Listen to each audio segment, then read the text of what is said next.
Welcome back to the Cine Flux.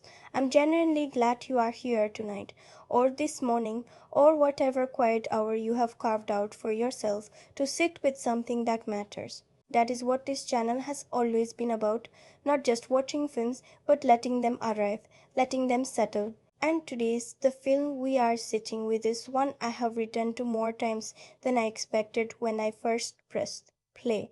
A film that disguises itself as a glossy fashion fairy tale and then, if you let it breathe, reveals itself to be something far more unsettling and far more human than its surface suggests. We are talking about The Devil Wears Prada, and I want us to approach it the way it deserves. Not as a comfort watch, not as background noise, but as a film that is genuinely trying to tell you something about ambition, identity, and the cost of becoming who you thought you wanted to be. So settle in. Let the world outside go quiet for a moment.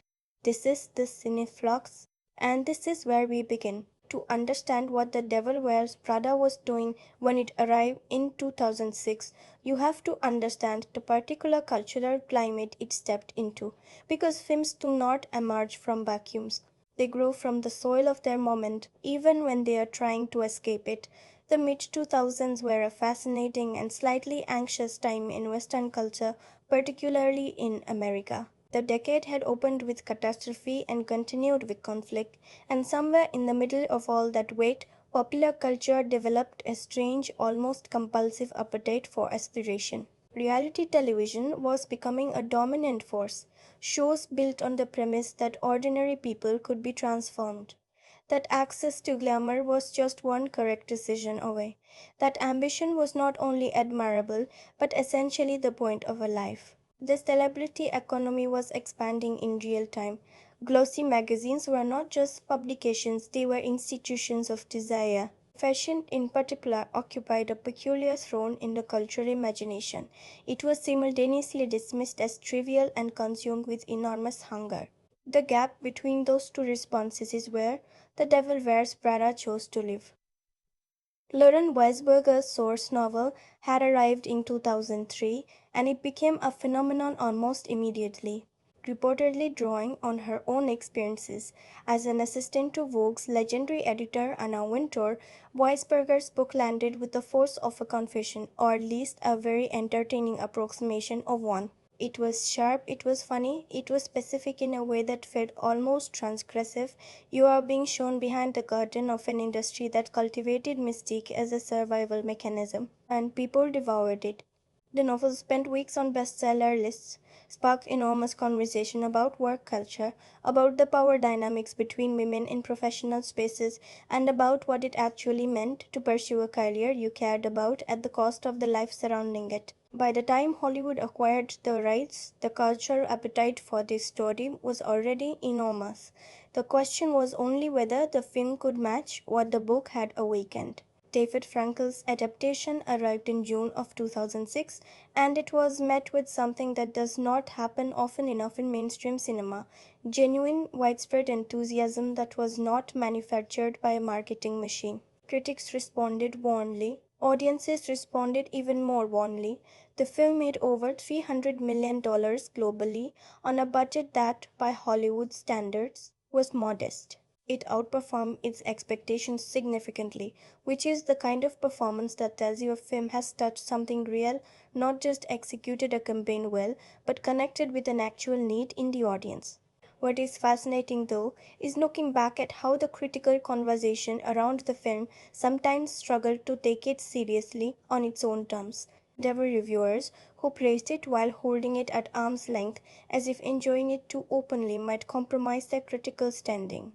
It was that particular brand of condescension that attaches itself to films about women, for women, that deal with fashion and workplace dynamics, a condescension that the film, in its own quiet way, is arguing against the entire time it is running. The irony of critics half dismissing a film about the dismissal of things coded as feminine is rich, and it is the kind of irony that has only become more visible as the years have passed. Because here is what has happened to The Devil Wears Prada in the nearly 2 decades since its release: it has not faded, it has deepened. Its streaming live across multiple platforms and multiple generations of viewers discovering it for the first time has been remarkable. There are people who first saw this film as children, watching it on a screen in a living room without fully understanding what it was doing, and who returned to it in their 20s in the middle of their first serious jobs and found it waiting for them with something they were not expecting. Relevance, genuine, specific, almost uncomfortable relevance. The workplace dynamics this film examines, the way professional environments can demand a complete surrender of self, the way ambition and identity become tangled until you can no longer see the join, the way women in particular are asked to navigate a kind of impossible standard where being too ambitious is threatening and not ambitious enough is unacceptable. None of that has become dated. If anything, the cultural reckoning of the years for a number Me Too, the broader conversations about toxic work environments, about what we owe our careers versus what we owe ourselves, have given the film a sharper edge than it perhaps knew it had in 2006. We watch it now with different eyes, and it rewards those eyes. Awards-wise, the film earned Meryl Streep a Golden Globe for her performance, a performance we will spend a great deal of time with in this essay because it deserves every word. Emily Blunt received a BAFTA nomination. The film was nominated for an Academy Award for Costume Design, which feels almost poetically appropriate given that costume is not merely decoration in this film. It is characterization, it is theme, it is argument. What strikes me when looking at the awards conversation around this film is how much the performance at its center deserved more formal recognition, but we will return to that. What I want to establish here, before we enter the film itself, is this. The Devil Wears Prada arrived in a moment when aspiration was a cultural weather, when fashion was simultaneously worshipped and mocked, when women in professional spaces were navigating a peculiar and exhausting set of contradictions, and when cinema was looking for stories that felt specific and human rather than broad and spectacular. The film found all of that. And then it did something the moment perhaps did not fully expect. It complicated it. It asked questions the aspirational fairy tale is usually not supposed to ask. And that is why we are still here, still talking about it, still watching it now. Let us talk about the film itself. The Devil Wears Prada was directed by David Frankel, whose background in television. He had directed episodes of Sex and the City, among other projects, gave him a particular fluency with the rhythm of New York, with a specific texture of ambition as a lifestyle, with the way a city can feel like both a dream and a gauntlet at the same time. Frankel is not a director who announces himself loudly. His filmmaking here is disciplined, precise, and fundamentally in service of performance, which turns out to be exactly the right instinct for a film whose central performances are doing most of the heavy lifting. The screenplay was written by Aline Brosh McKenna, adapting Weisberger's novel with a particular kind of intelligence. McKenna made choices in the adaptation that changed the texture of the story, softened certain edges, added complexity to the central antagonist, shifted the moral weight of the ending in ways that the novel, which was somewhat more straightforwardly cathartic in its resolution, had not quite attempted. The screenplay is genuinely good. It is witty without being smug, emotionally precise without being sentimental, and structurally confident in a way that makes the film's pacing feel effortless even when it is doing fairly complex work beneath the surface. At its center is Andrea Sachs, Andy, as she is mostly called, a recent Northwestern graduate with serious journalistic ambitions who, through a combination of circumstances and determination, lands a position as junior assistant to Miranda Priestly, the editor-in-chief of Runway magazine. Runway is, in everything but name, Vogue. Miranda is, in everything but name, and the film is careful about this. A fictional composite rather than a direct portrait. Andy is smart, principled, slightly prickly in her certainty about what she values, and completely unprepared for the world she has walked into. The film is at its structural heart a story about transformation, about what it costs to succeed in an environment that requires you to become something different from what you were when you arrived. Anne Hathaway plays Andy with a particular kind of physical expressiveness. Her face carries the full weight of every scene's emotional logic, and she has the rare ability to make the audience track a character's internal journey through external detail. Emily Blunt plays Emily, the senior assistant, with a brittle comedy that never forgets the genuine hunger and fear underneath it. Stanley Tucci plays Nigel, the art director, in a performance that functions as the film's moral compass and its most heartbreaking supporting arc. And then there is Meryl Streep as Miranda Priestly, a performance so controlled, so internally alive, so technically extraordinary that it demands its own section of this essay, and it will receive one. The genre this film inhabits is interesting to consider. It is a workplace comedy drama, it is a Cinderella story partially, it is a moral fable about the nature of success. It shares DNA with films about transformation and the price of ambition. But it is doing something that most films in these adjacent genres are not. It is genuinely interested in the complexity of its villain. Miranda Priestly is not a monster to be defeated. She is a mirror. And that is what makes this film worth your time in a way that a simpler version of this story would not be. This is a film for you if you have ever wanted something badly enough to compromise something you valued to get closer to it. It is a film for you if you have ever stood in a professional environment and wondered at what point adaptation becomes erasure. It is a film for you if you have ever found yourself unexpectedly moved by a performance doing something that the genre surrounding it did not seem to demand. And it is certainly a film for you if you have ever looked at the world of fashion or any world that organizes itself around aesthetic power and wondered what it feels like to live inside it and whether living inside it changes you. There is a particular kind of film that you approach with one set of expectations and exit carrying something entirely different, not because it tricked you, but because it was more honest than you were prepared for. The Devil Wears Prada is that kind of film, and I want to tell you about the first time I truly sat with it, because I think that experience is part of what makes this essay worth having. I came to this film, I will admit, with a certain amount of comfortable distance already in place. I had a rough shape of what I thought it was going to be: glossy, fun, a little sharp, a story about a young woman entering a glamorous world and finding her footing in it, a workplace comedy with fashion as its setting, and Meryl Streep as its villain, and a satisfying resolution where the protagonist reclaims herself and walks away whole.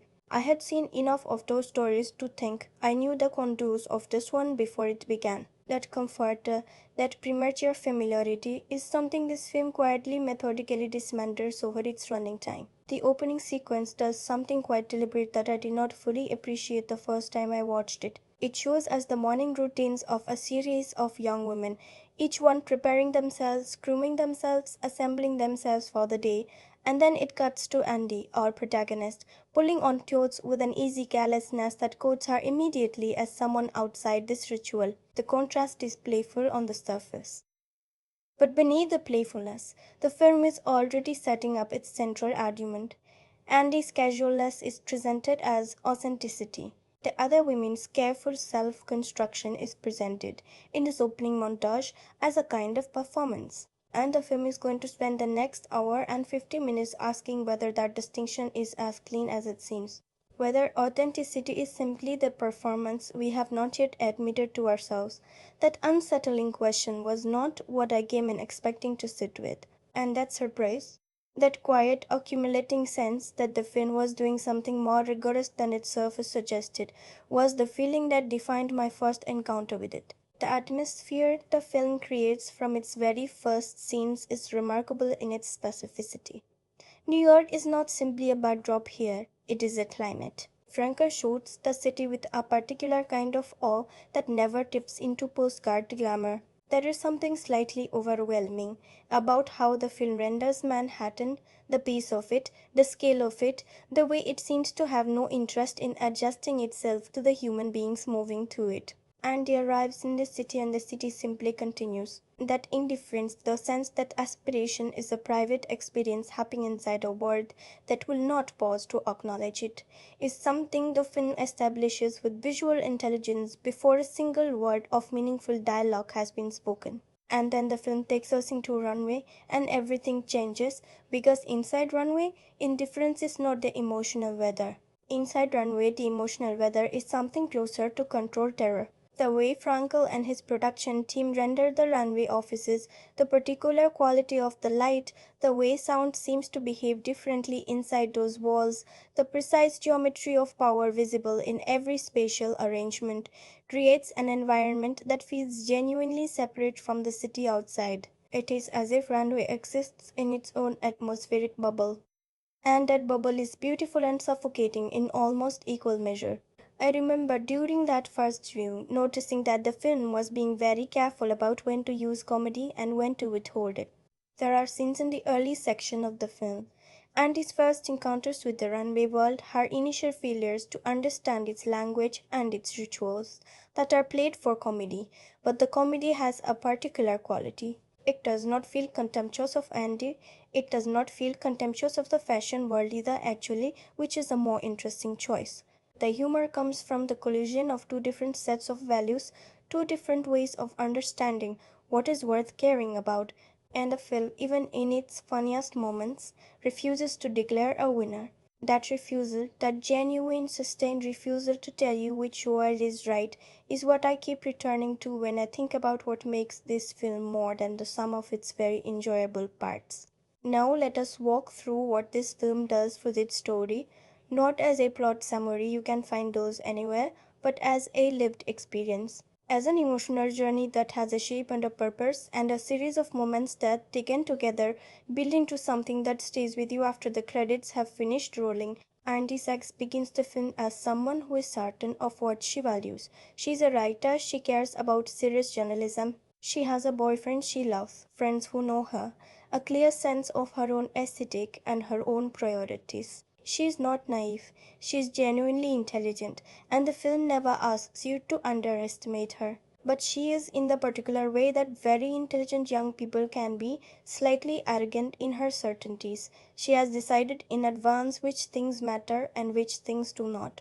And she has decided without having fully tested that hierarchy against the world. When she walks into the runway building for the first time, slightly underdressed, completely unprepared, carrying the particular confidence of someone who believes that intelligence and effort will translate into any context, the film is watching her with a gentle but clear eyed awareness of what is about to happen to her. Not what will happen to her career, what will happen to her understanding of herself. The interview sequence, where Andy encounters Miranda Priestly for the first time, is one of the most carefully constructed scenes in the film. What is extraordinary about it is how Streep plays Miranda's assessment of this young woman.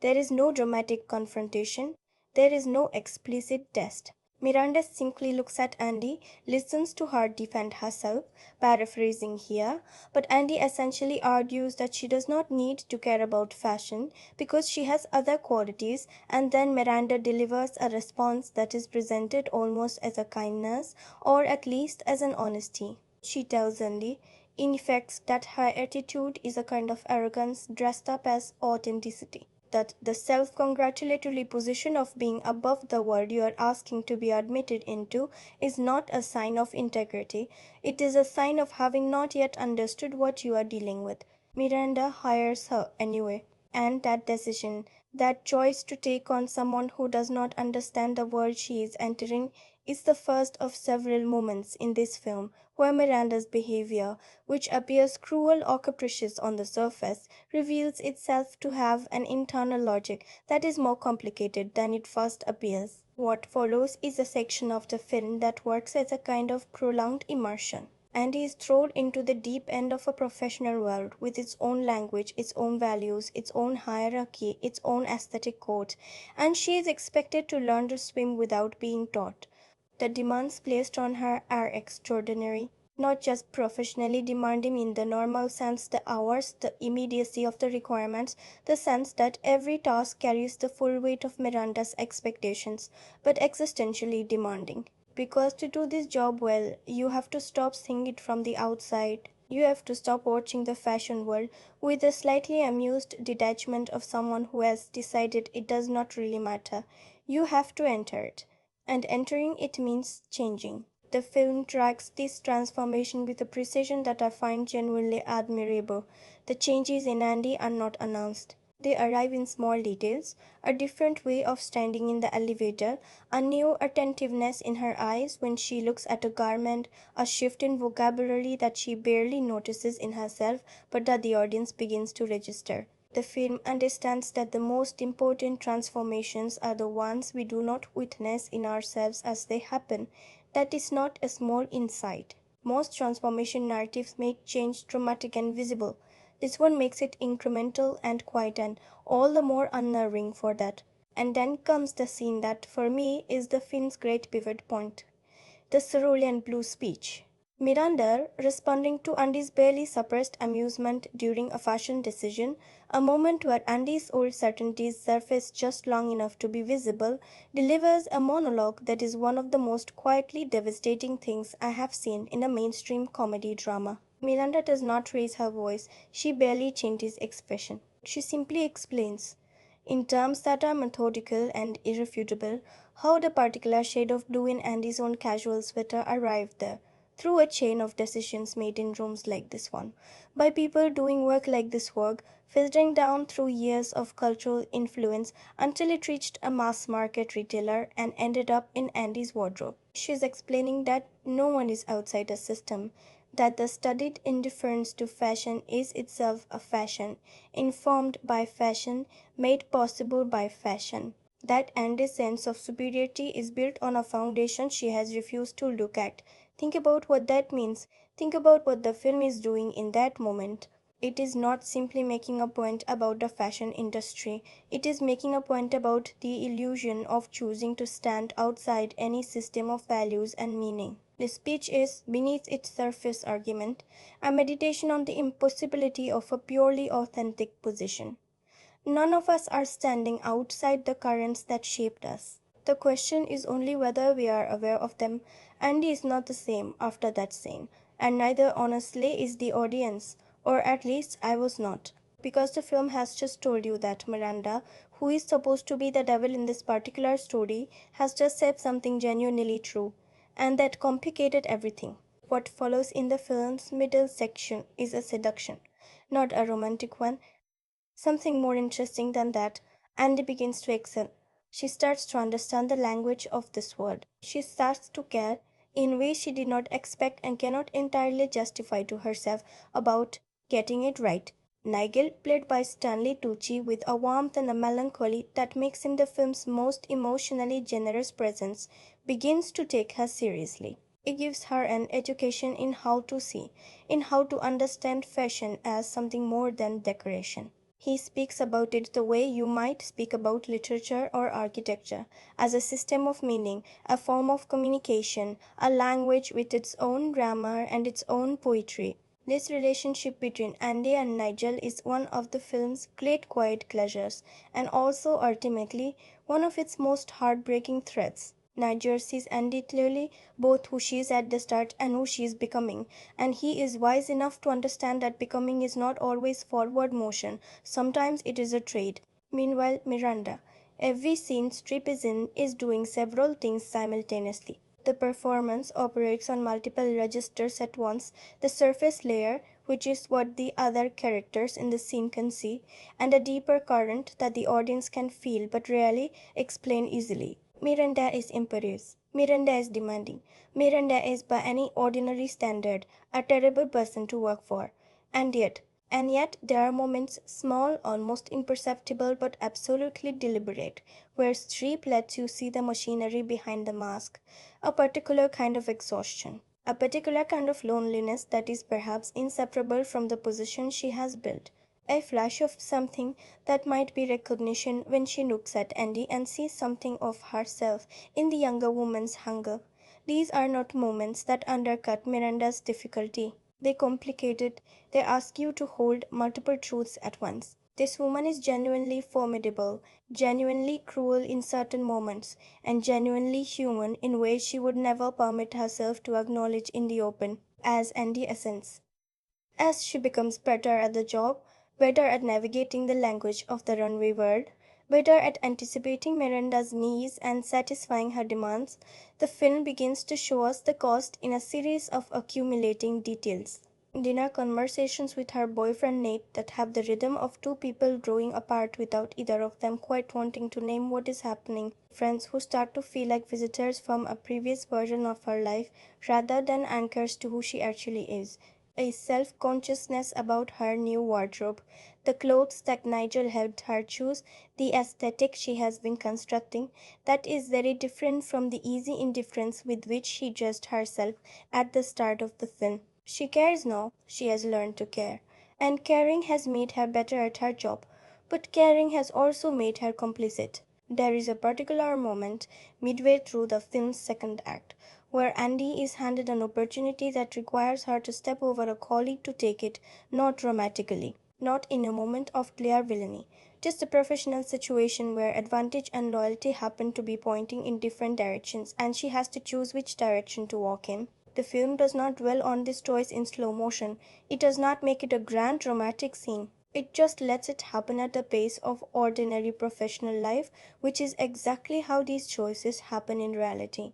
And then it watches Andy live with it, not through guilt or self recrimination, but through the way the choice has quietly rearranged who she is in a room.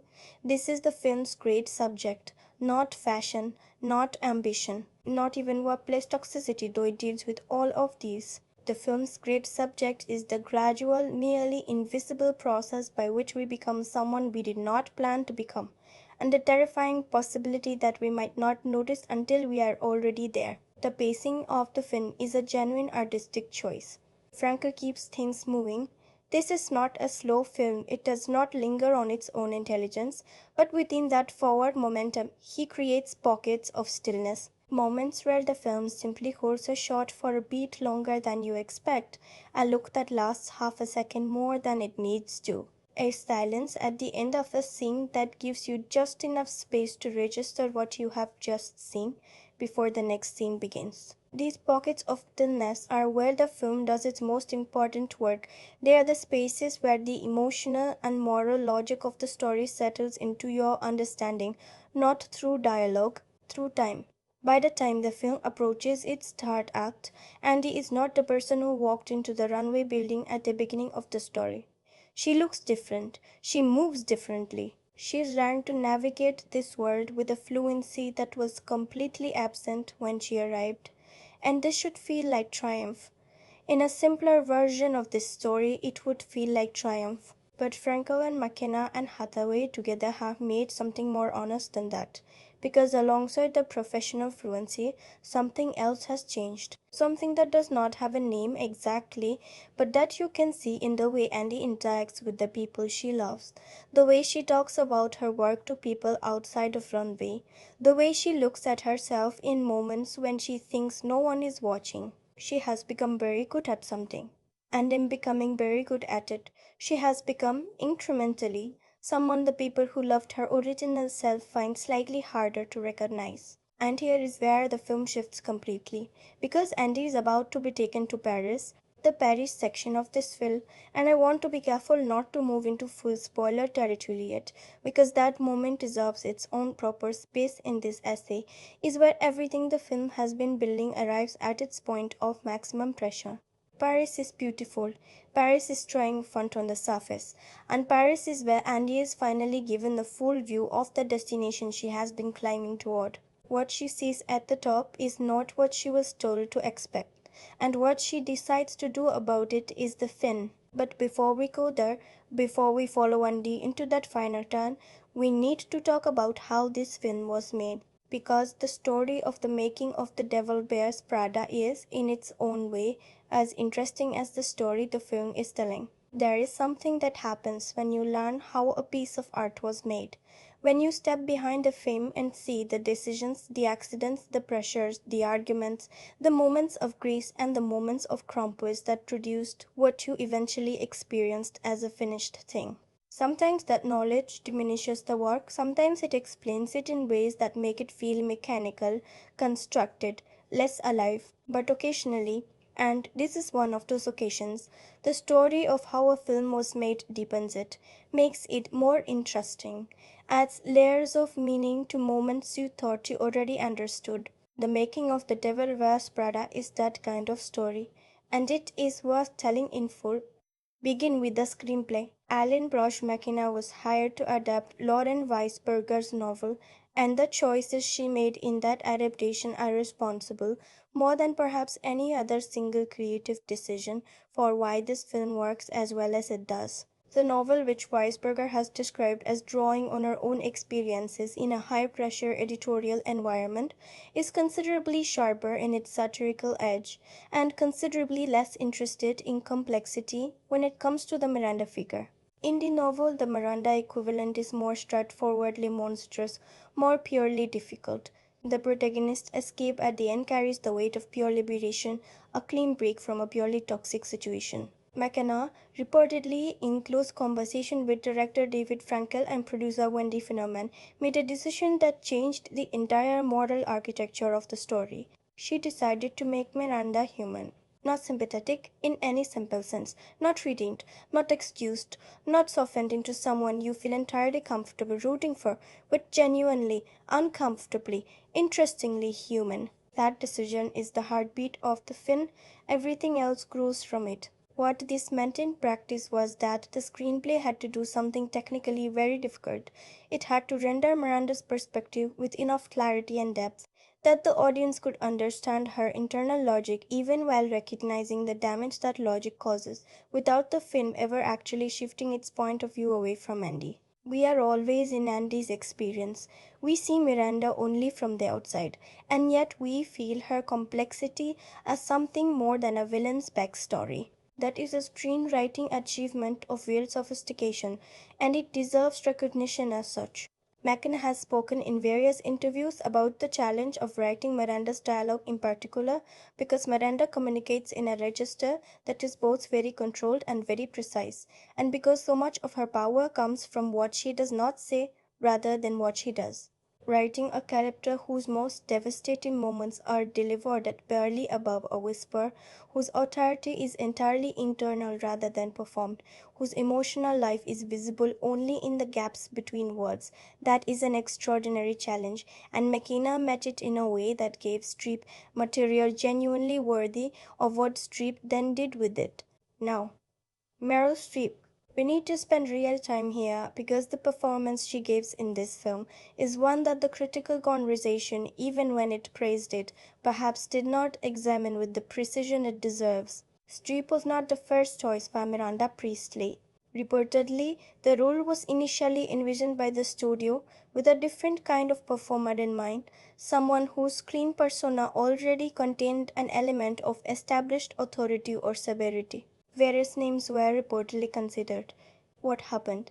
When Streep entered the conversation, and here we are working from what has been reported in interviews and profiles rather than established fact, is that she approached the character from a completely unexpected angle. She told the filmmakers reportedly that she did not want to play Miranda as a tyrant, she wanted to play her as an emperor.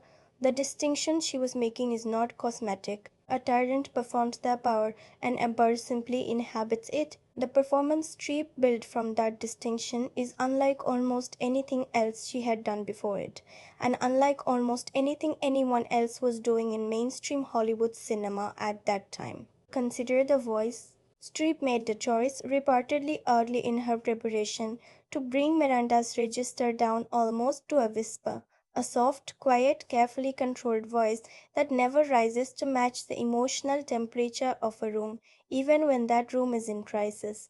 The effect of this choice is extraordinary and almost paradoxical.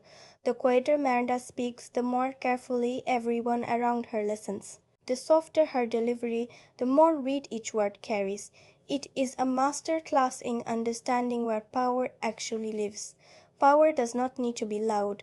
Power does not need to demand attention. Power simply exists, and attention comes to it. Watch the way Streep uses her eyes in this performance.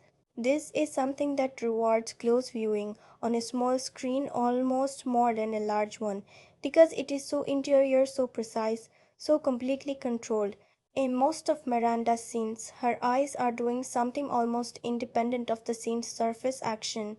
There is a quality of constant assessment in them, a perpetual, almost imperceptible calculation that never fully stops, even in moments that appear conversational. And then, very occasionally, in moments that you have to be watching for, something else moves through that assessment, a flash of something that is not calculation, something closer to feeling, not performed feeling, not the kind of emotion that the character announces, but the kind that arrives uninvited and is suppressed almost before it fully forms. Streep allows us to see that suppression, that is the performance, not the feelings themselves. Miranda would never permit those to be visible, but the act of their containment. There is a scene in the Paris section of the film, and I will not go into its full context here as we are still in pre-spoiler territory, where Miranda is sitting at a dressing table in her hotel suite in a row, without her usual armor of presentation, and she is having a conversation with Andy that is more honest than anything Miranda has said in the film to this point. She plays this scene with a kind of terrifying stillness. The usual control is there. Miranda does not suddenly become someone else, does not break down in the way that a lesser written and lesser performed version of the scene might have allowed. But there is a transparency to her in this moment, a tiredness underneath the control that has always been there, but that she has, until now, successfully hidden. Streep does not play this tiredness as vulnerability exactly. She plays it as information. Miranda is giving Andy something in this scene. Not comfort, not connection, but truth. And the truth Miranda offers is not a confession, it is a warning. And warnings in Miranda's worldview are the closest she comes to kindness. That scene and the particular quality of what Streep does in it is why the Golden Globe she received for this performance was correct, and why the absence of an Academy Award nomination remains, to my mind, one of the more puzzling oversights in that ceremony's recent history. The work is objectively extraordinary. It operates at a level of technical and emotional sophistication that should be beyond argument. That it was overlooked. And I say this without making any judgment about the personal or political dynamics of any award season, feels like a case of the work being perhaps too quiet, too controlled, too far from the conventional signals of award-worthy performance that a certain critical eye has been trained to recognize. Miranda does not weep. She does not monologue. She does not arrive at a cathartic moment of self-recognition that the camera lingers on. Her interior life is always at one remove from the surface, and that restraint, which is the most disciplined and difficult kind of acting, is sometimes invisible to the very instruments designed to measure it. And Hathaway's performance deserves equal attention and perhaps receives less of it simply because it is doing a different kind of work that is structurally more visible, more legible, more conventionally present in the frame. And is the perspective character. We are in her experience for the entire film. And Hathaway carries that responsibility with a physical intelligence that I find genuinely impressive when I look at it closely. The transformation she enacts across the film's running time, the gradual accumulating shift in how Andy inhabits her own body, her own space, her own relationship to the world around her, is communicated almost entirely through physical detail. The way she walks in the first act is different from the way she walks in the second. The way she stands in a room at the beginning is different from the way she stands in one in the middle, and different again by the end. These are not broad, theatrical choices. They are specific and disciplined and completely consistent with a performer who has thought very carefully about what transformation looks like from the inside, rather than simply showing you what it looks like from the outside. There is a sequence, positioned roughly at the midpoint of the film, where Andy has been dressed by Nigel for the first time in a way that fully reflects the runway aesthetic. She walks through the runway offices in her new presentation, and the film shoots this in a particular way, slow motion, accompanied by music that has a particular energy, cutting between her movement and the reactions of the people she passes. This sequence has been described by some critics as a makeover moment, as the standard Cinderella transformation scene that the genre requires, and structurally it resembles one. But watch what Hathaway's face is doing during it, because it is not triumph exactly. It is not the uncomplicated pleasure of arrival that a conventional makeover moment delivers. There is pleasure in it.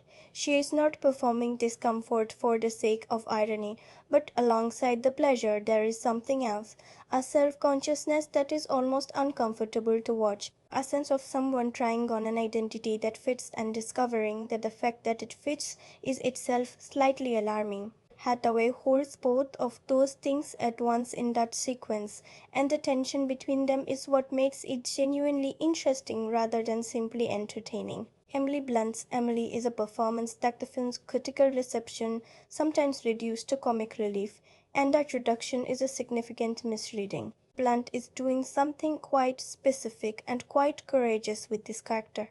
She is playing someone whose entire self-worth is organized around a professional position and a proximity to power that she has spent years building, and whose fear of losing that position has become indistinguishable from her personality. Emily is sometimes very funny. Her comic timing in this film is impeccable. The way she delivers certain lines, the physical performance she wraps around Andy's growing success and her own growing anxiety is genuinely delightful. But the comedy is always sitting on top of something more serious.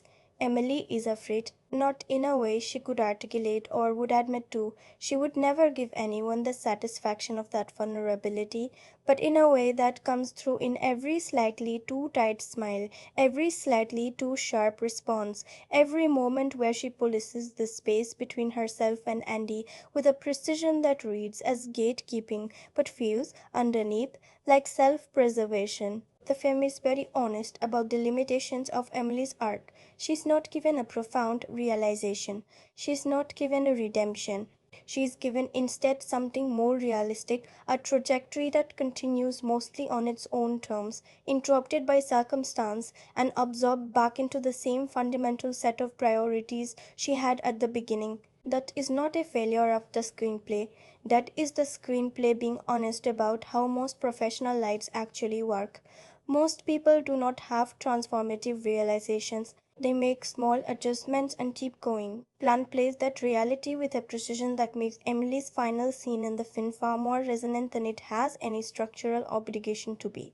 And then there is Stanley Tucci as Nigel, and I want to spend real time here because Nigel is, in my estimation, the film's moral center, and the performance Tucci gives is the one that, for me, hits hardest on repeated viewing precisely because its most significant moment arrives so quietly that it is possible to miss it the first time. Tucci plays Nigel as someone who has already arrived at the destination and is currently climbing toward, someone who knows exactly what this world is, what it demands, what it gives back, and what it does not. He has no illusions about Miranda. He has no illusions about the industry. But he also, genuinely and without irony, loves fashion as a form of meaning making. He loves the craft of it, the history of it, the way it functions as a language for communicating something about who human beings are and what they value. The scene where Nigel explains this to Andy, where he helps her understand that her dismissal of fashion is a form of ignorance rather than a form of wisdom, is one of the film's most important, and Tucci plays it with a generosity that makes it feel like a gift rather than a lecture. But then comes the moment I mentioned. The moment in Paris when Nigel receives what he has been working toward, what Miranda has apparently been building toward on his behalf, and then has it taken away. I will not detail the full context here because that belongs in the spoiler section of this essay. But I want to say this now, in pre-spoiler territory, the way Tucci plays that moment is something I think about. He does not explode, he does not confront. He does not perform grief in any of the ways that would make it easier to watch and easier to categorize. He simply absorbs it. You can see the absorption happening in real time. And in the second after the absorption, something very quiet happens in Tucci's face.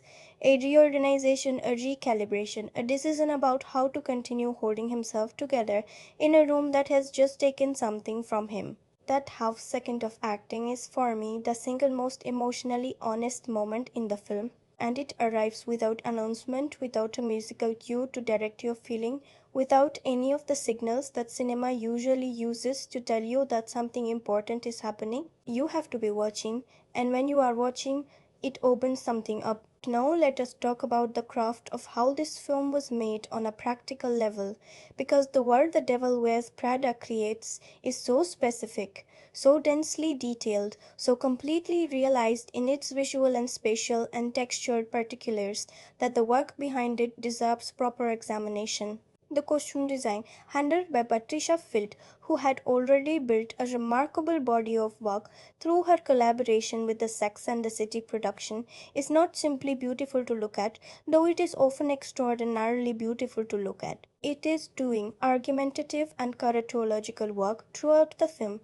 Every outfit in this film is a statement about the person wearing it and where they are in their own journey. Andy's early wardrobe is not just unfashionable. It is a visual representation of someone who has not yet developed a relationship with self presentation as a language. Her middle period wardrobe, the Nigel assisted transition, represents someone learning to speak a new language with slightly too much self consciousness, someone for whom the grammar is still visible. And her late film wardrobe, particularly in Paris, represents someone who has become fluent enough that the language has started to speak through her rather than being deliberately performed by her. That arc, visible in clothing choices, tracked across the film's running time, is an argument about identity and transformation told entirely without words. That is, by any standard, exceptional costume design.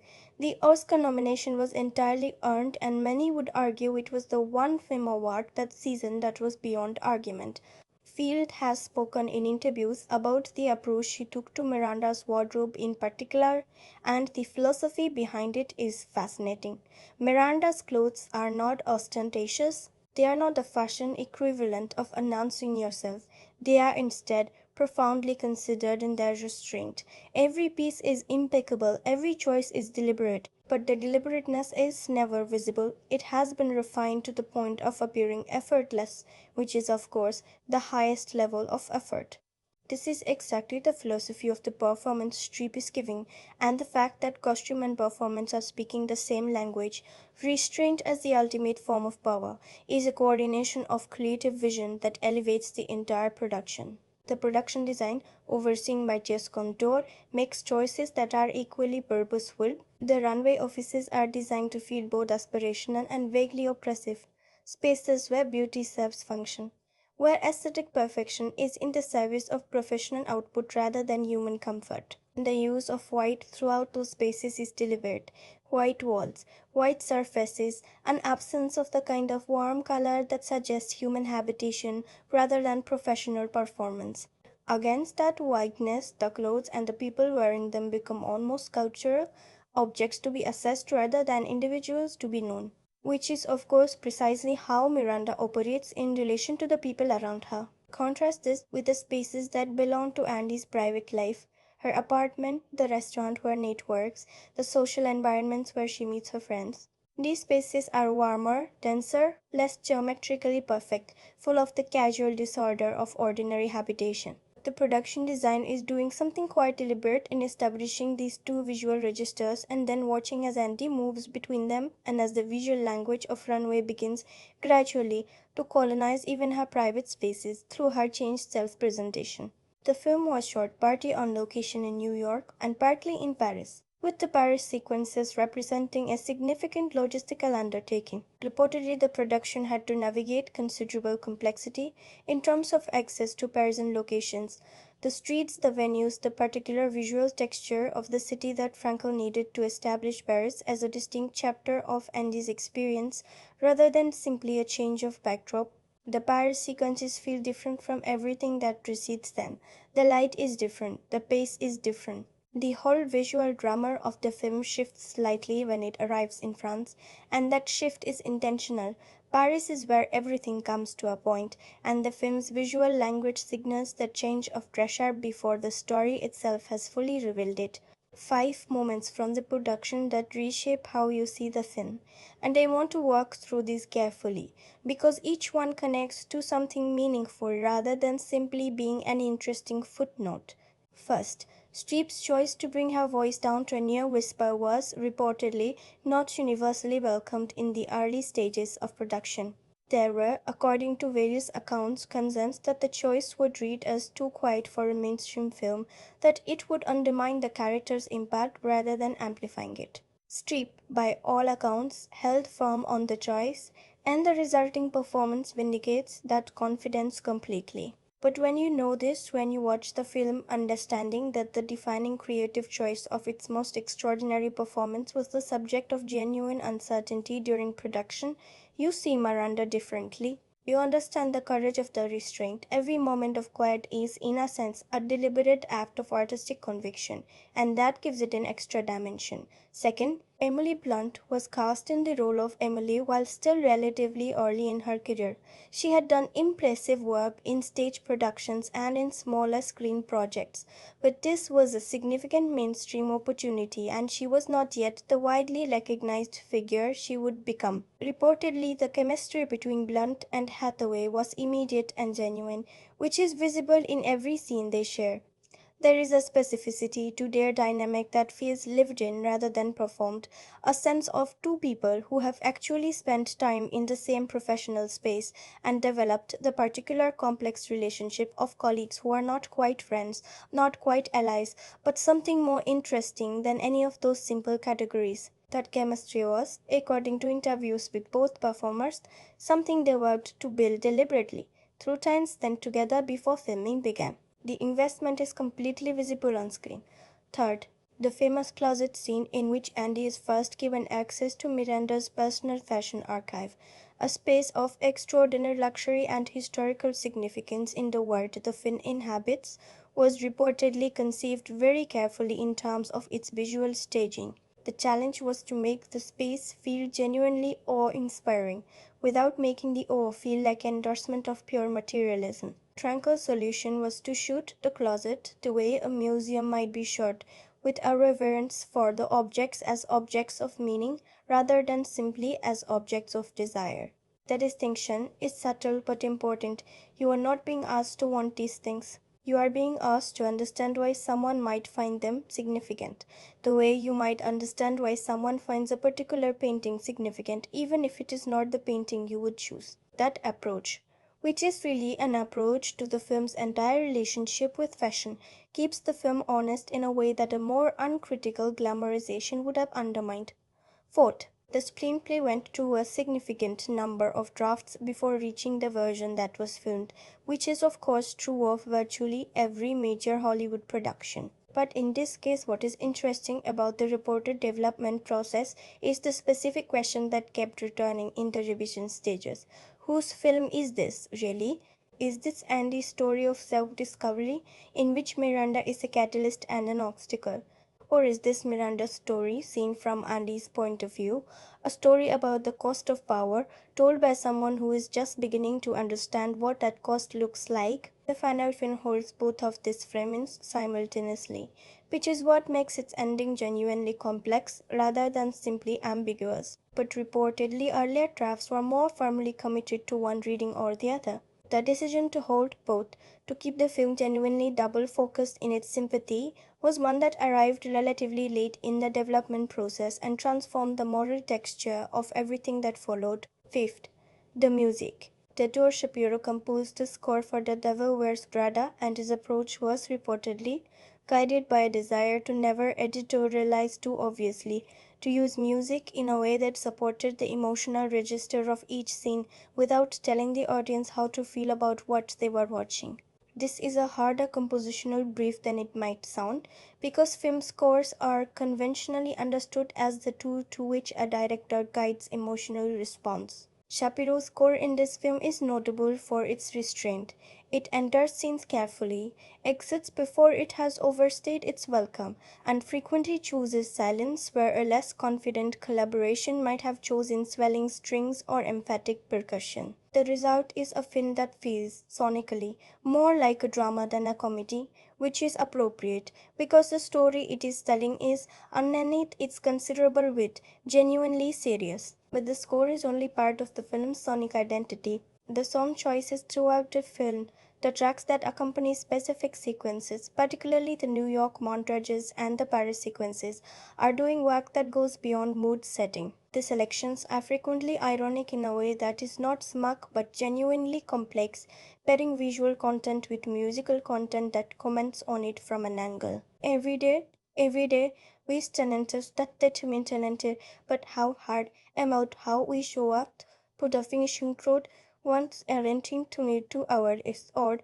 but is certain and recommendation to Mr. Forward is celebratory. The music understands in that moment that this sequence is both the film honoring a genre expectation and the film quietly questioning that expectation. That double awareness, communicated through song choice rather than through any explicit statement, is a small but real example of the film's consistent commitment to doing two things at once. Now let us talk about what this film achieves, not in terms of the story it tells, but in terms of the filmmaking craft deployed in service of that story. Because The Devil Wears Prada is frequently underestimated as a piece of cinema, and I think that underestimation comes from a failure to look carefully at what the direction, the writing, the performance, and the visual language are actually doing at a technical level. David Frankel's direction is, as I mentioned earlier, disciplined and fundamentally in service of performance, and that is a completely valid and often undervalued directorial approach. The temptation for a director working with material this sharp and performers this capable is to make the camera itself a more active presence, to assert directorial personality through movement, through visual flourishes, through a more self-consciously cinematic approach. Frankel almost completely resists that temptation. His camera is attentive, precise, and largely still. It watches, it follows, it places, and in doing so, it creates a visual environment in which the performances can breathe completely, in which a half-second shift in Streep's eyes or a particular quality of stillness in Hathaway's posture can register with full force, because there is nothing in the frame competing for your attention. This is not a passive approach to filmmaking, it is a deeply considered one. Frankel's restraint is itself a kind of confidence. The confidence of a director who trusts that what is in front of the camera is sufficient and who understands that his job is to frame it correctly rather than to embellish it. There are filmmakers for whom this approach represents a failure of imagination. There are filmmakers for whom it represents the highest form of respect for the material. In this case, given what the material and the performances are capable of, it is unambiguously the latter. There is one directorial choice that I want to single out for particular attention because it is the kind of thing that you might not consciously notice on a first viewing, but that is responsible for a significant amount of the film's emotional effect. Throughout the film, Frankel consistently positions Miranda in the frame in a particular way, often slightly removed from the center, often with space around her that the other characters in the scene do not occupy. This spatial arrangement communicates something about Miranda's relationship to the world around her that no line of dialogue could quite replicate. She is always slightly apart, always slightly contained within her own gravity.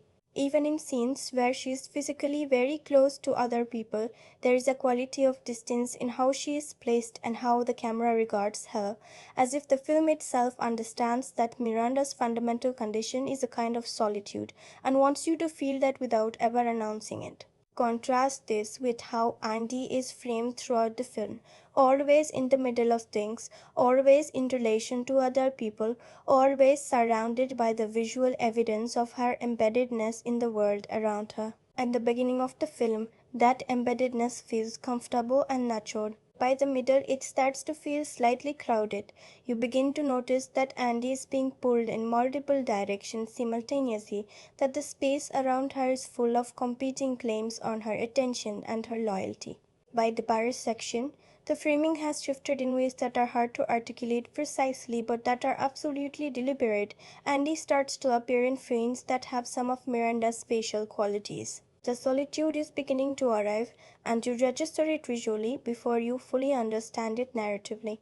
That kind of visual storytelling, that sustained use of composition and spatial arrangement to carry thematic meaning, is precisely what gets overlooked when a film is assessed primarily through the lens of its genre, its star power, or its box office performance. The Devil Wears Prada is, frame by frame, made with considerable intelligence.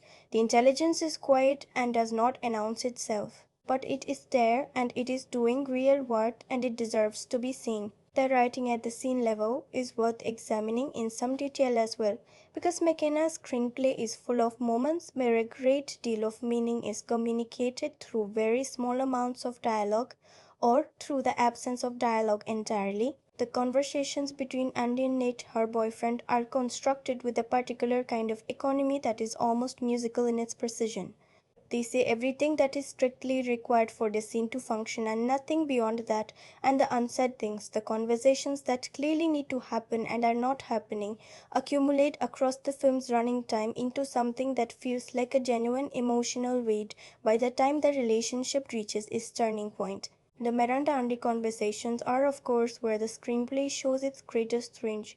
Miranda speaks in a register that is almost entirely composed of implications and subtext. What she means is rarely identical to what she says, and tracking the gap between those two things is one of the film's primary pleasures. But McKenna is careful to give Miranda occasional moments of directness, moments where the subtext simply becomes text, and those moments, precisely because they are rare, land with enormous force. When Miranda is direct with Andy, you know that something significant is happening. The film has trained you to understand that Miranda's directness is a form of trust, and trust from Miranda is not a thing she gives carelessly. The scene that proves this most completely, and that I consider the screenplay's greatest achievement, is the moment where Miranda and Andy share a conversation that is essentially about the nature of the choice Andy is going to have to make. Miranda does not frame it as advice, she frames it as description. She tells Andy essentially that she sees herself in Andy, that Andy's capacity for adaptation, for excellence, for doing what is required to succeed in this environment regardless of the personal cost, is something Miranda recognizes because it is something Miranda has done herself. And the terror of that recognition, the possibility that the path Andy is on leads to the place Miranda currently inhabits, is something the screenplay allows to land in full silence before the scene continues. That silence, those few seconds where the film simply holds the image of Andy absorbing what she has just been told, is where the writing becomes genuinely great, not in the dialogue, in the space the dialogue creates. The screenplay also does something formally interesting with its structure that I do not think gets discussed often enough. It is divided fairly cleanly into three acts, but the acts do not correspond to the conventional dramatic logic of setup, confrontation, and resolution. The first act establishes Andy's world before Runway. The second act is Runway, the long, immersive middle section where the transformation happens. And the third act, which is considerably shorter than the second, is essentially a coda, a series of choices and their immediate consequences. The weight of the film is almost entirely in its second act, which is unusual. Most mainstream narrative films distribute their weight more evenly. This one front loads the second act in a way that reflects something true about the experience it is depicting. The time inside the runway world feels longer, more dense, more saturated with experience than the time that precedes or follows it. And that feeling is structurally created. It is a formal choice that reflects the story's content. Andy's time inside Runway changes her sense of time itself. The film's structure changes yours. None of this is accidental. None of it is lucky. Devil Wears Prada was made by people who knew what they were doing, who had thought carefully about every element of the craft in service of a story they believed in. That belief is visible throughout. And it is what separates a film that is merely enjoyable from a film that is worth returning to, worth examining, worth carrying with you, worth understanding more deeply each time you come back to it. Every honest piece of criticism, and honesty is the only kind worth writing, must eventually arrive at the place where admiration pauses, where hearsay stops celebrating and starts looking with a slightly cooler eye. Not because criticism requires negativity as a form of credibility, not because every film must be found wanting in order for the analysis to feel rigorous, but because the films we love most deserve the fullest possible account of themselves, including the account of where they do not quite reach what they were capable of. The Devil Wears Prada is a film I genuinely admire, and I admired clearly enough to tell you where it falls short of its own best instincts. Because it does fall short in places. And understanding those places is part of understanding the whole. The most significant limitation of this film, and I want to be precise about this because it is the kind of limitation that is easy to gesture at vaguely but deserves a more specific examination, is what happens to Andy's private relationships across the film's running time. Not the relationships themselves, which are present and dramatically functional, but the depth at which the film is willing to engage with them. Nate, Andy's boyfriend, played by Adrian Grenier, is the clearest example of this. And I want to be careful here because this is a criticism of a screenwriting choice, not of the performance. Grenier does everything the script asks of him with genuine warmth and a kind of easy naturalism that makes the character feel real whenever he is on screen. The limitation is not in the performance, it is in the amount of genuine complexity the screenplay is willing to extend to him. Night exists in this film primarily as a register of Andy's distance from her former self. He is the measuring instrument for how far she has traveled, the person who loved who she was before Runway, and who becomes increasingly difficult for her to turn to as Runway reshapes her. That is a legitimate and interesting dramatic function, but it is only one function, and the film, perhaps out of the necessary economy of its running time, does not find much beyond it. We know what Nate does for a living. We know that he is warm, that he is supportive in the early stages, that he becomes frustrated as Andy's availability diminishes and her priorities shift. But we do not know, with any real depth, what Nate himself wants from his own life, what his own ambitions are, what his own compromises look like. He is defined almost entirely in relation to Andy, as a reflection of her choices rather than as a person making his own. This creates a genuine imbalance in the film's emotional logic because when the relationship reaches its crisis point, we are asked to feel the weight of what Andy is losing without having been given enough of Nate as an independent human being to fully understand what that loss actually is. The film tells us the relationship matters. It shows us in moments that it is warm and real, but it does not build Nate with enough interior life for his eventual absence to land with the full force it should. This is not an isolated problem in the script. It is part of a broader pattern in the film's treatment of Andy's life outside Runway. Her friends, Lily and Doug, who appear in the film's earlier sections as representatives of Andy's social world before Runway, are similarly lightly drawn. Lily, in particular, who has a background in the arts and who represents a certain kind of principled creative life that stands in contrast to the commercial aesthetic world Andy is entering, is given just enough character to function as a dramatic foil without being given enough to feel like a fully realized person. The scenes between Andy and Lily, when they occur, have the right emotional temperature. There is something genuine and lived in about the dynamic, but they are too brief and too few to carry the weight the film eventually asks them to carry. When Lily expresses in one key scene a sense of losing Andy to something, to a version of Andy that is harder to know and harder to be around, the film needs us to feel the loss of this friendship as a real cost. And we feel something, but we feel it at a fraction of the volume we might have had the friendship been built with more care in the first place. These are not minor texture problems. They are genuine limitations in how the film's emotional architecture is constructed. The core of this story, the runway world, Miranda Andy's professional transformation, is built with extraordinary care and depth.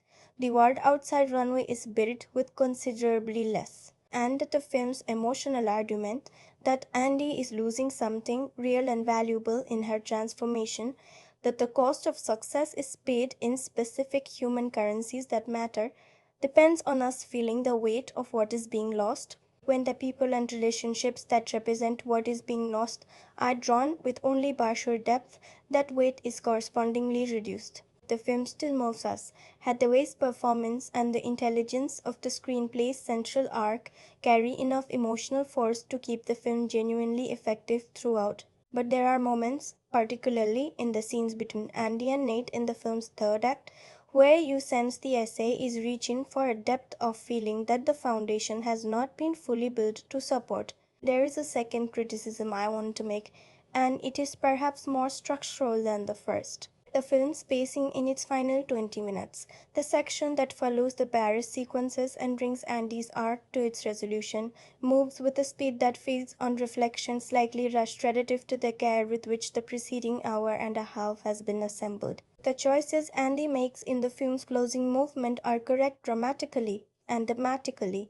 They make sense in terms of the story's logic and the character's arc, but they arrive and are then processed and resolved in a compressed time frame that does not quite allow them to breathe in the way that the best of the film has trained you to expect. Part of this is a structural inevitability. The film is invested so heavily in its long immersive second act, in the patient, accumulated detail of Andy's transformation inside Runway, that the third act, whatever its length, will feel shorter by comparison. The film's center of gravity is in its middle, and everything that follows exists in the gravitational shadow of that middle. But I think the screenplay could have found a way to give the final movement a little more room. The moments where Andy makes her key decisions, and I am being deliberately careful here not to specify them, as we have not yet reached the spoiler section of this essay, are moments that the preceding 100 minutes have been building toward.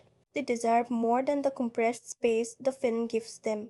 They deserve the same patient attention that the film gave to the accumulation of the problem. The resolution is earned by the story, but it is delivered at a pace that suggests the film was slightly anxious about overstaying its welcome, when in fact a few more minutes of genuine attention would have only deepened the experience.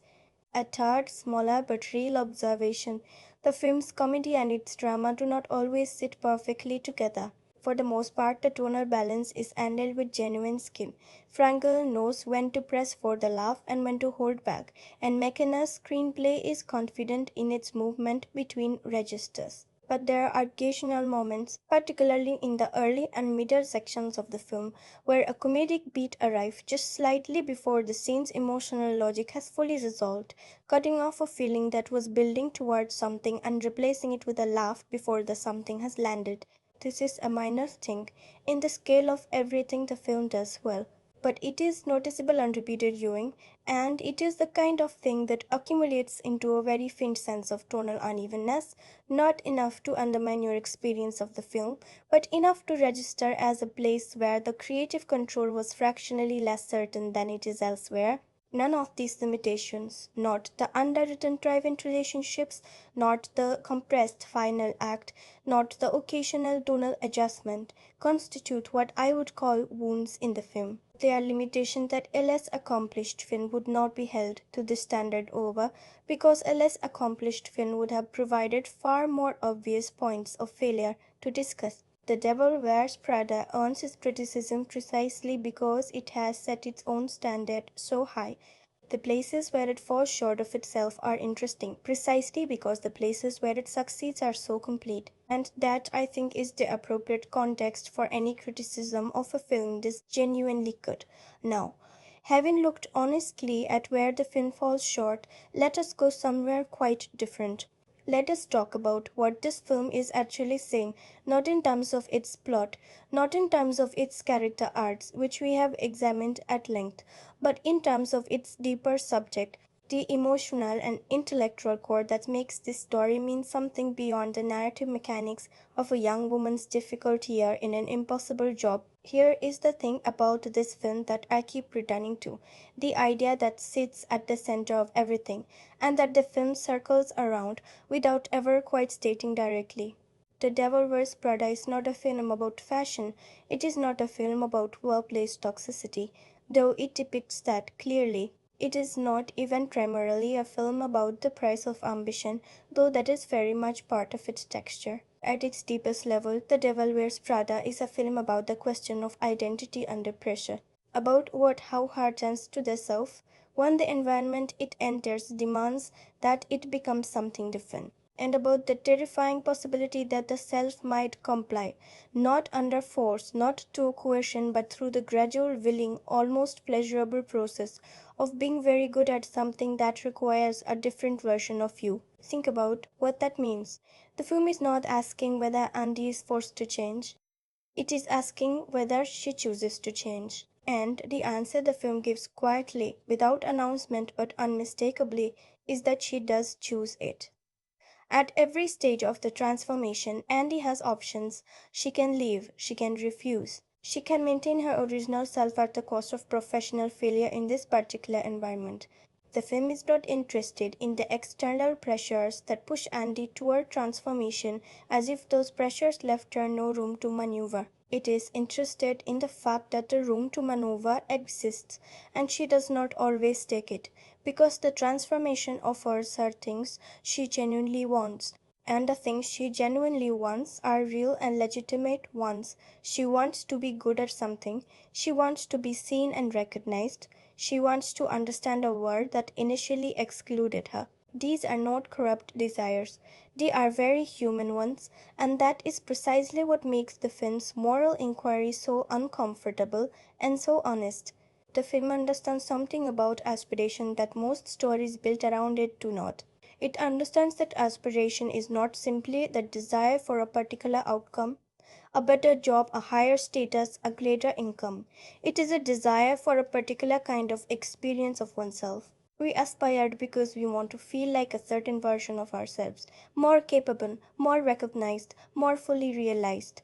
And the problem the film is examining is that environments of high aspiration often require you to become a specific kind of person in order to access what they offer. And that specific kind of person may not be entirely continuous with the specific kind of person you were when you arrived. The becoming is not addition, it is partly replacement. Miranda knows this. More than anyone else in the film, Miranda understands the transaction she is presiding over. When she hires Andy, an outsider, someone without the conventional credentials for this word, there is a sense in which Miranda is making a choice that has nothing to do with Andy's potential as a fashion professional. She's making a choice about something she sees in Andy, a particular quality of adaptability, a particular hunger that is not yet formed into the right shape, but that Miranda recognizes as the raw material from which a certain kind of excellence is built. And what Miranda is doing over the course of the film is not simply demanding high performance from a junior employee, she is performing an experiment. She is watching what happens to someone with Andy's particular set of qualities when subjected to this particular environment. And the results of that experiment are what the film's final movement is ultimately about. This cerulean speech, which we discussed earlier as one of the film's great pivot points, is the most explicit statement of this theme. Miranda's argument in that speech is essentially that no one chooses from outside a system of cultural meaning. That the position of being above or beyond the language of fashion or any cultural language is an illusion, that we are all downstream of choices made by other people in other rooms, and the question is only whether we are conscious of that fact or not. This is when you strip away the specific context of fashion, a genuinely philosophical position. It is an argument about the situated nature of human choice, about the way culture shapes desire before desire has had a chance to declare itself as free, and it is being delivered with complete composure and absolute precision by someone who has internalized this truth so completely that she has organized an entire life and a career of extraordinary achievement around it. Miranda does not just know this, she has built something from knowing it, and that is what makes her formidable in a way that goes beyond the professional dynamics of the runway environment. The recurring motif of mirrors in this film, and they appear more often than you might initially notice, is doing quite thematic work throughout. Andy is frequently shown in reflection. In windows, in the gleaming surfaces of the runway offices, sometimes directly in mirrors. These reflections are not decorative. They are the film's way of asking, visually, whether the person Andy sees in a reflection is the person she started as or the person she is becoming, and whether she has noticed the difference. By the Paris section, the mirror imagery becomes more concentrated and more pointed. Paris is where Andy finally sees herself clearly, not in a mirror, in Miranda, and what she sees determines everything that follows. Miranda functions throughout this film as a mirror in the deepest sense. Not a flattering one, not a reflection that shows Andy who she wants to be, but a truthful one that shows Andy the destination of the path she is currently walking. Miranda is what happens when someone with Andy's qualities of adaptability and excellence and hunger has spent 20 years making the choices that this environment rewards. She is the answer to the question, what does Andy become if she keeps going? And the film is honest enough to make that answer genuinely ambiguous. Miranda is extraordinary. She is also, in certain unmistakable ways, profoundly diminished in her capacity for ordinary human connection. She is both things at once. And the film refused to resolve that ambiguity into a simple moral verdict. The question of whether Miranda is happy, and I am aware that the word happy is almost laughably inadequate for the world this film inhabits, is one the film raises without answering.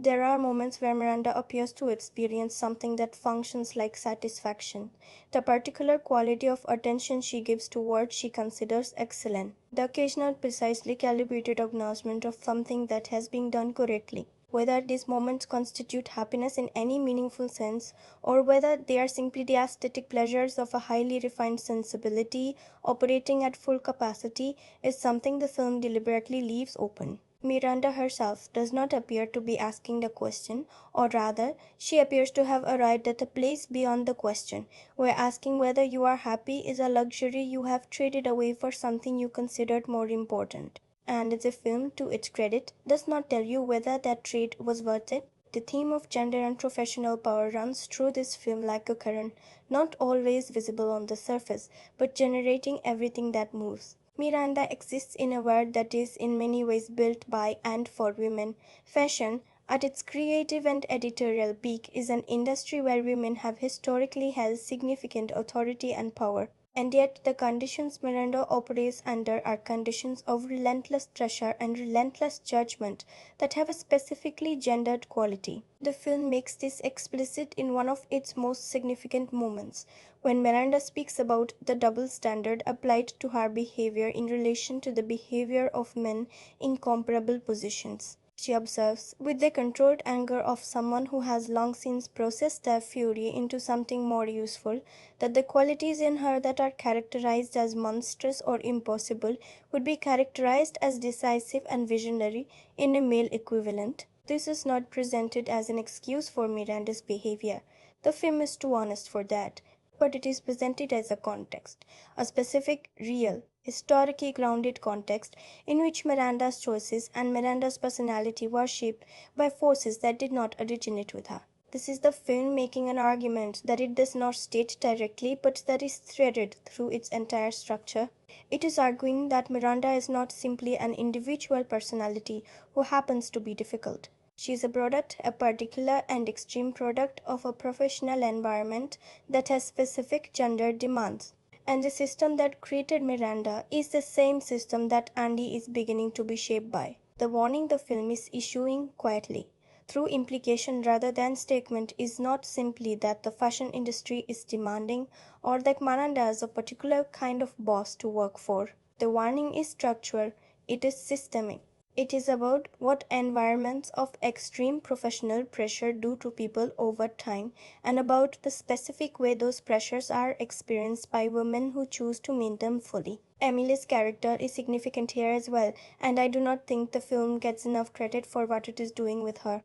Emily represents a slightly earlier stage on the same trajectory Miranda occupies, someone who has organized their entire sense of self around proximity to the power structure that Miranda represents, someone whose identity has been so fully colonized by their professional role that the idea of existing outside it produces genuine existential panic.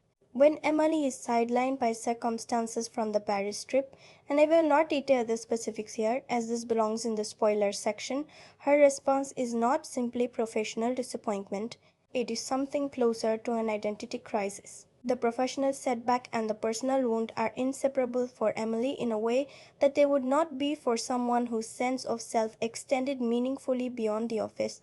And the film, in showing us Emily's response, is showing us a possible future, or one version of a possible future, for someone who gives this world everything without maintaining any reserves for themselves. Nigel, whose arc I described earlier as the film's most heartbreaking, represents yet another version of the same set of choices. Nigel has given the runway war 30 years. He has subordinated his own ambitions, his own desire for recognition, for advancement, for the moment where his talent is acknowledged at the level it deserves, to his role as Miranda's collaborator and confidant. He has, in a very rare sense, built Miranda's vision at considerable personal cost. And the film's treatment of what he receives in return for this, in the Paris section that I will discuss fully in the spoiler movement, is the most genuinely moving thing the film does. Because it does not editorialize, it does not make a speech about the injustice of it, it simply shows you what happens and trusts you to feel what that means. These three figures, Miranda, Emily, Nigel, each represent a different relationship to the bargain that the runway world offers. Miranda has made the bargain completely and has built something extraordinary on it. Emily is in the process of making it, to invest it, to pull back, but not yet able to see clearly what she is trading. Nigel has made it faithfully and with genuine love for the work, and is discovering, at a point when it is too late to renegotiate, that the terms he thought he understood were not the terms on offer. These are three very different cautionary portraits, and the film places Andy in relation to all three of them, asks her implicitly which version of the story she wants to live, and Andy's answer is what the film's final movement is about, the symbol of fashion itself, of clothing as a language and as an armor and as a site of both expression and concealment, is one the film uses with genuine sophistication.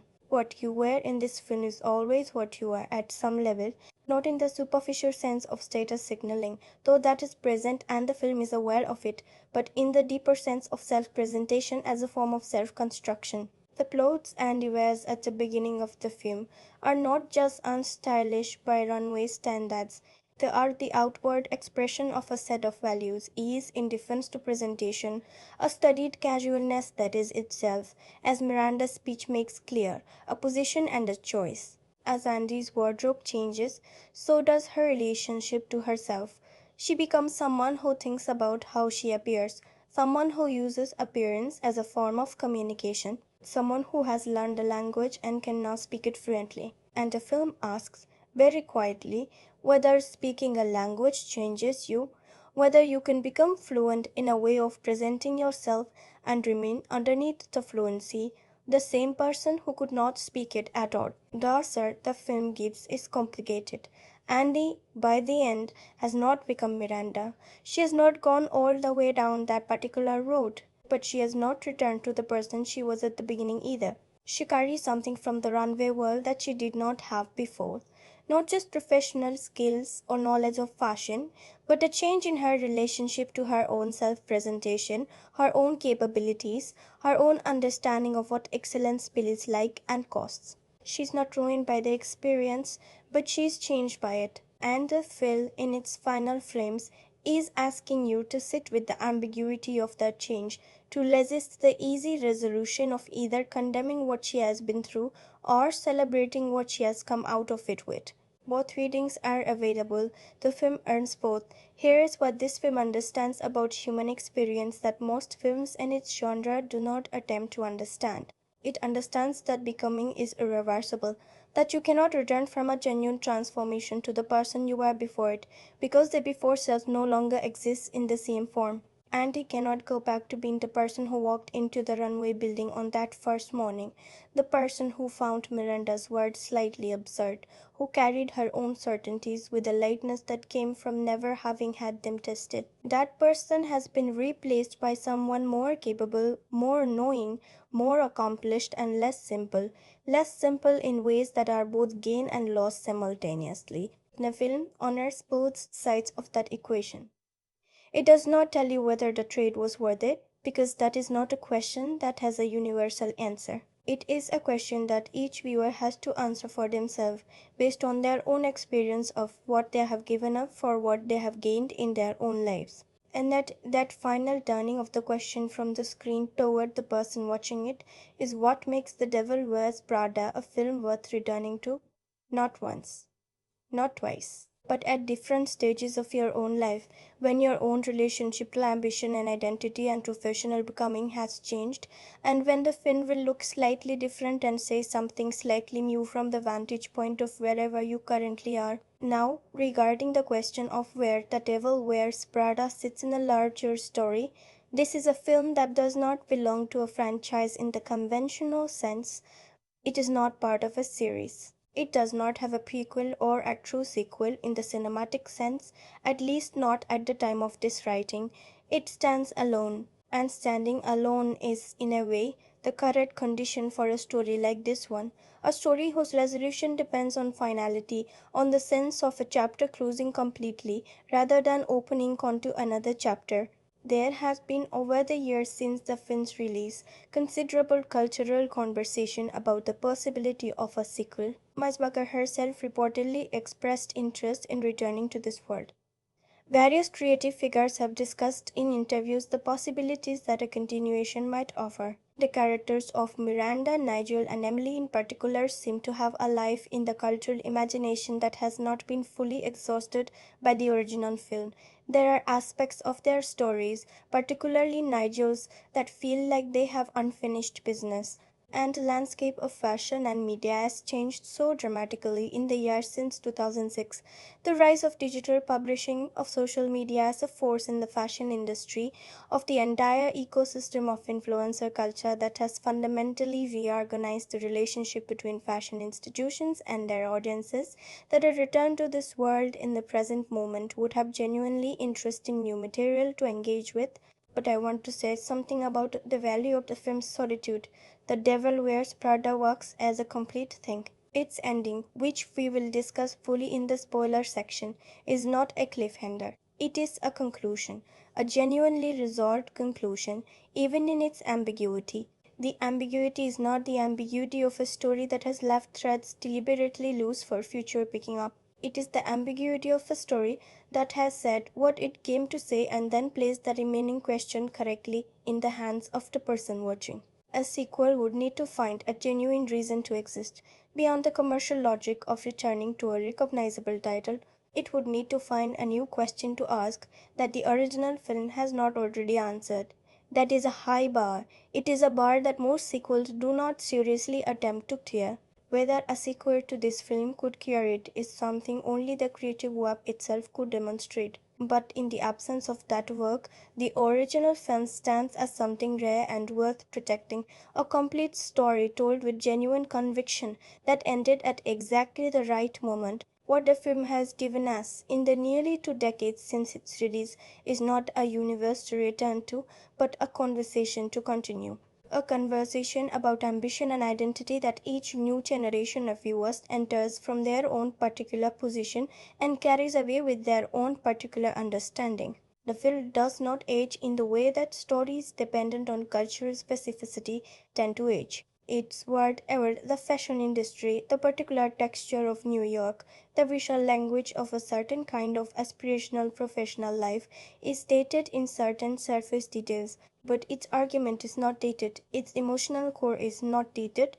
The question it is asking, the question about what we become in the process of becoming what we want to be, is as alive and as urgent and as unanswered now as it was when the film first placed it in front of an audience in the summer of 2006. That is the legacy of The Devil Wears Prada, not the clothes, not the one-liners, not even the performance, extraordinary as it is. The legacy is the question, and questions, unlike answers, do not expire. From this moment, we go into full spoilers. If you have not yet seen this film, stop here, go experience it first, and come back. Some things deserve to be felt before they are understood. For those of you who have seen it, for those of you who know exactly where this story goes and what it cost to get there, let us go all the way in. Let us talk about everything the film has been building toward. Every twist, every turn, every moment of genuine surprise and genuine pain that the preceding movements of this essay have been carefully protecting. Because this film, in its final act, does something that I think deserves the fullest possible examination.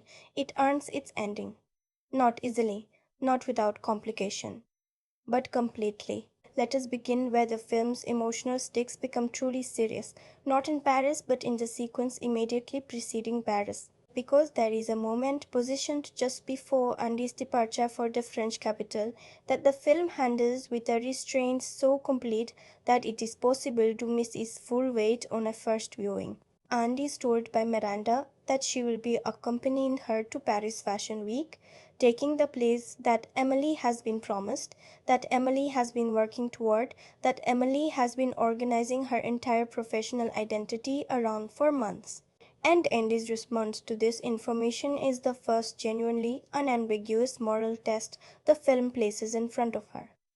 Not a professional test, a human one. She knows what this means for Emily. She knows that Emily has been starving herself, and the film treats this detail with appropriate care as something that registers as genuinely alarming beneath its surface comedy, partly in preparation for this trip, partly because the runway environment has distorted Emily's relationship with her own body in ways the film acknowledges without dwelling on. She knows that this opportunity is not simply professionally significant to Emily, it is existentially significant.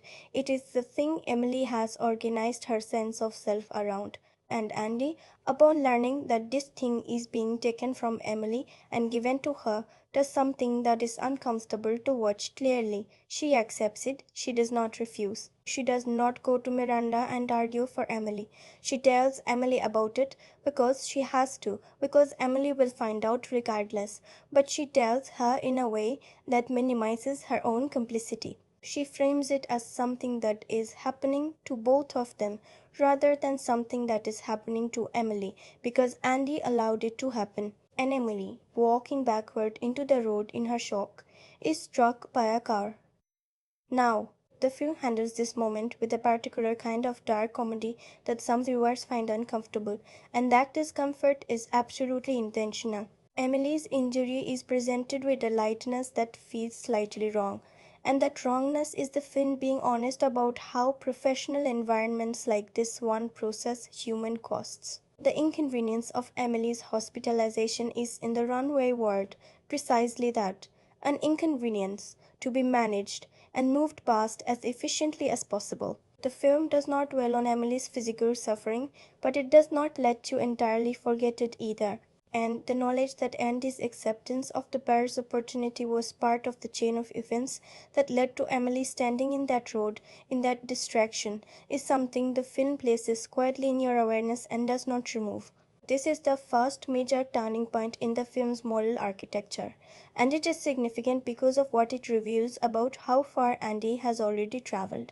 The Andy of the film's opening would have argued, would have refused, would have found the idea of benefiting professionally from a colleague's distress genuinely intolerable. The Andy who accepts the bird's opportunity has not lost her conscience, but she has learned to manage it, to keep it at a distance that allows her to continue functioning effectively in an environment that does not reward its exercise. That management is what corruption looks like when it is not yet complete. Not a dramatic abandonment of values, a series of small, locally justifiable accommodations that, taken together, amount to something significant. Paris arrives, and it is visually everything the film has been building toward.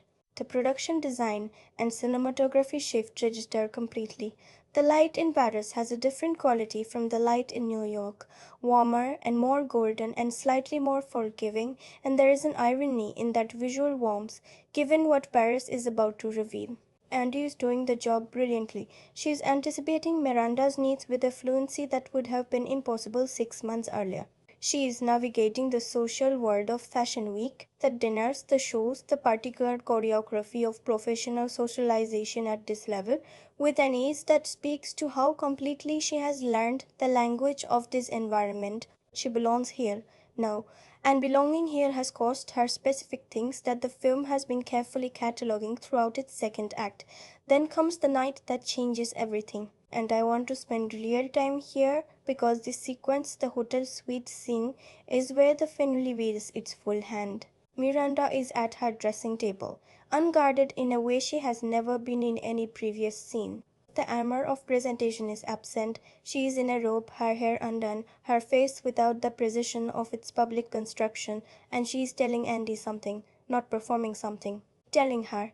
She reveals that her marriage, her third marriage, a fact the film has referenced in passing earlier, is ending, that the divorce will be public and will be used by her professional enemies, of whom there are many, as evidence of instability, as a weapon. She speaks about this with a particular quality of exhaustion that comes from having long since processed a wound into something more manageable but not quite into something healed. And in the way she speaks about it, in the careful, controlled admission of something genuinely painful, there is a moment where Miranda is simply a person, not an institution, not a force of professional nature, a person sitting at a dressing table who has given everything to something and who is sitting alone in a hotel room while that something is used against her. This is the scene that asks you to reconsider everything you thought you knew about Miranda, not to excuse her, not to transform her into a sympathetic figure in the conventional sense, but to understand her as someone who made a set of choices in full awareness of their cost, and who is now sitting with that cost without complaint, without self-pity, with only the particular dignity of someone who knew the terms of the bargain they were entering. She chose this. The aloneness, the professional enemies, the marriages that could not survive the gravitational force of what she was committed to. She chose it all, in the sense that she chose the thing that made all of it inevitable. And she is not asking Andy for sympathy. She is, in her specific Miranda way, offering Andy a gift, the gift of clarity, of seeing the destination clearly before committing to the journey. Andy receives this gift. She registers it, and then something happens that is the film's great structural hinge. Something that Andy does not yet know she is going to do until she does it.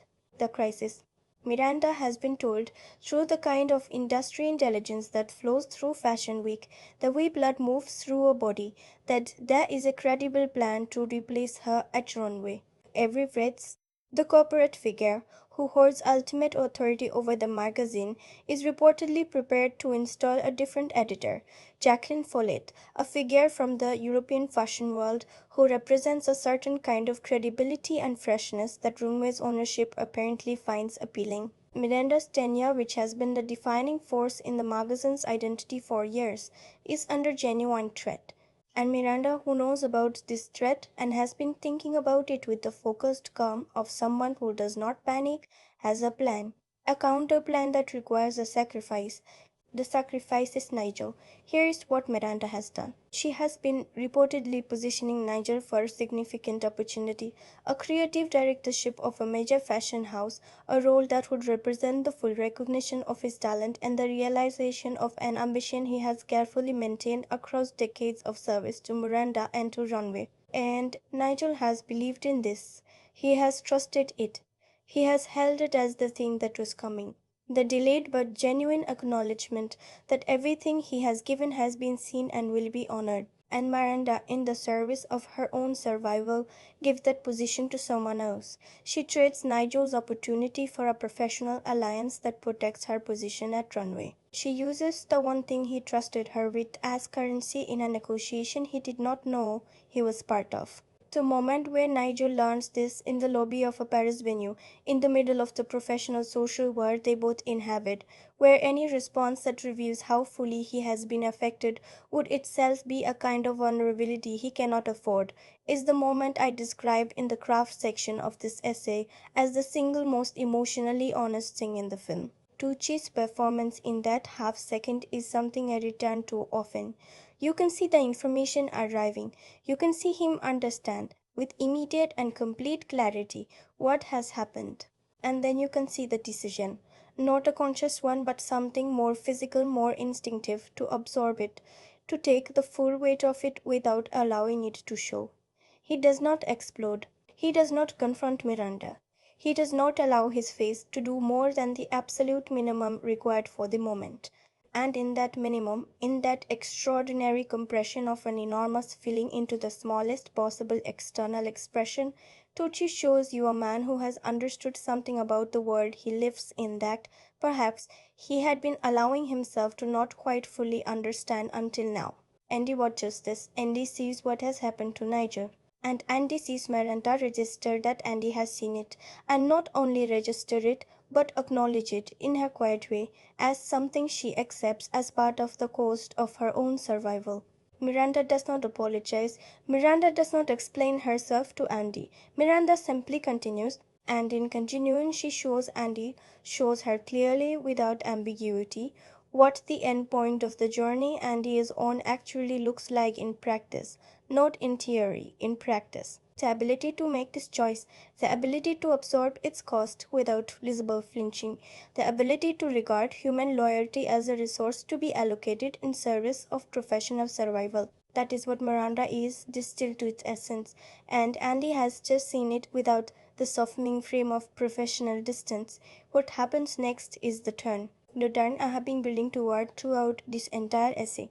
Andy is in Miranda's car. Miranda is talking about the elf situation, about how she has managed it, about the mechanics of having outmaneuvered a challenge to her authority. And in the middle of Miranda explaining how she sees Andy in relation to herself, how she recognizes in Andy the same qualities she recognizes in herself, the same capacity for the kind of excellence that requires a certain ruthlessness about human cost.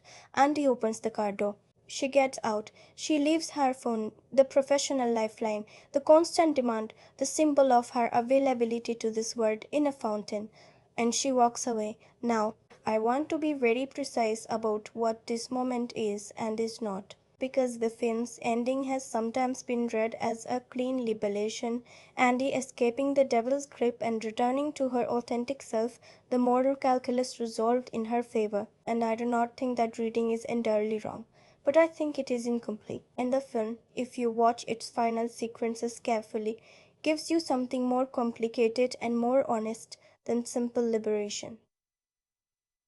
Andy walks away. She calls her old editor, Contact, the one who represents the journalism career she arrived in New York intending to pursue. From a payphone in Paris, she returns to New York. She and Nate have a conversation that is warm but that also carries in its warmth the acknowledgement that something has changed between them, that the warmth is not sufficient to fully restore. The relationship continues, but it continues with a history now, with a period of distance and compromise and mutual failure that two people of genuine goodwill can move past without being able to entirely erase.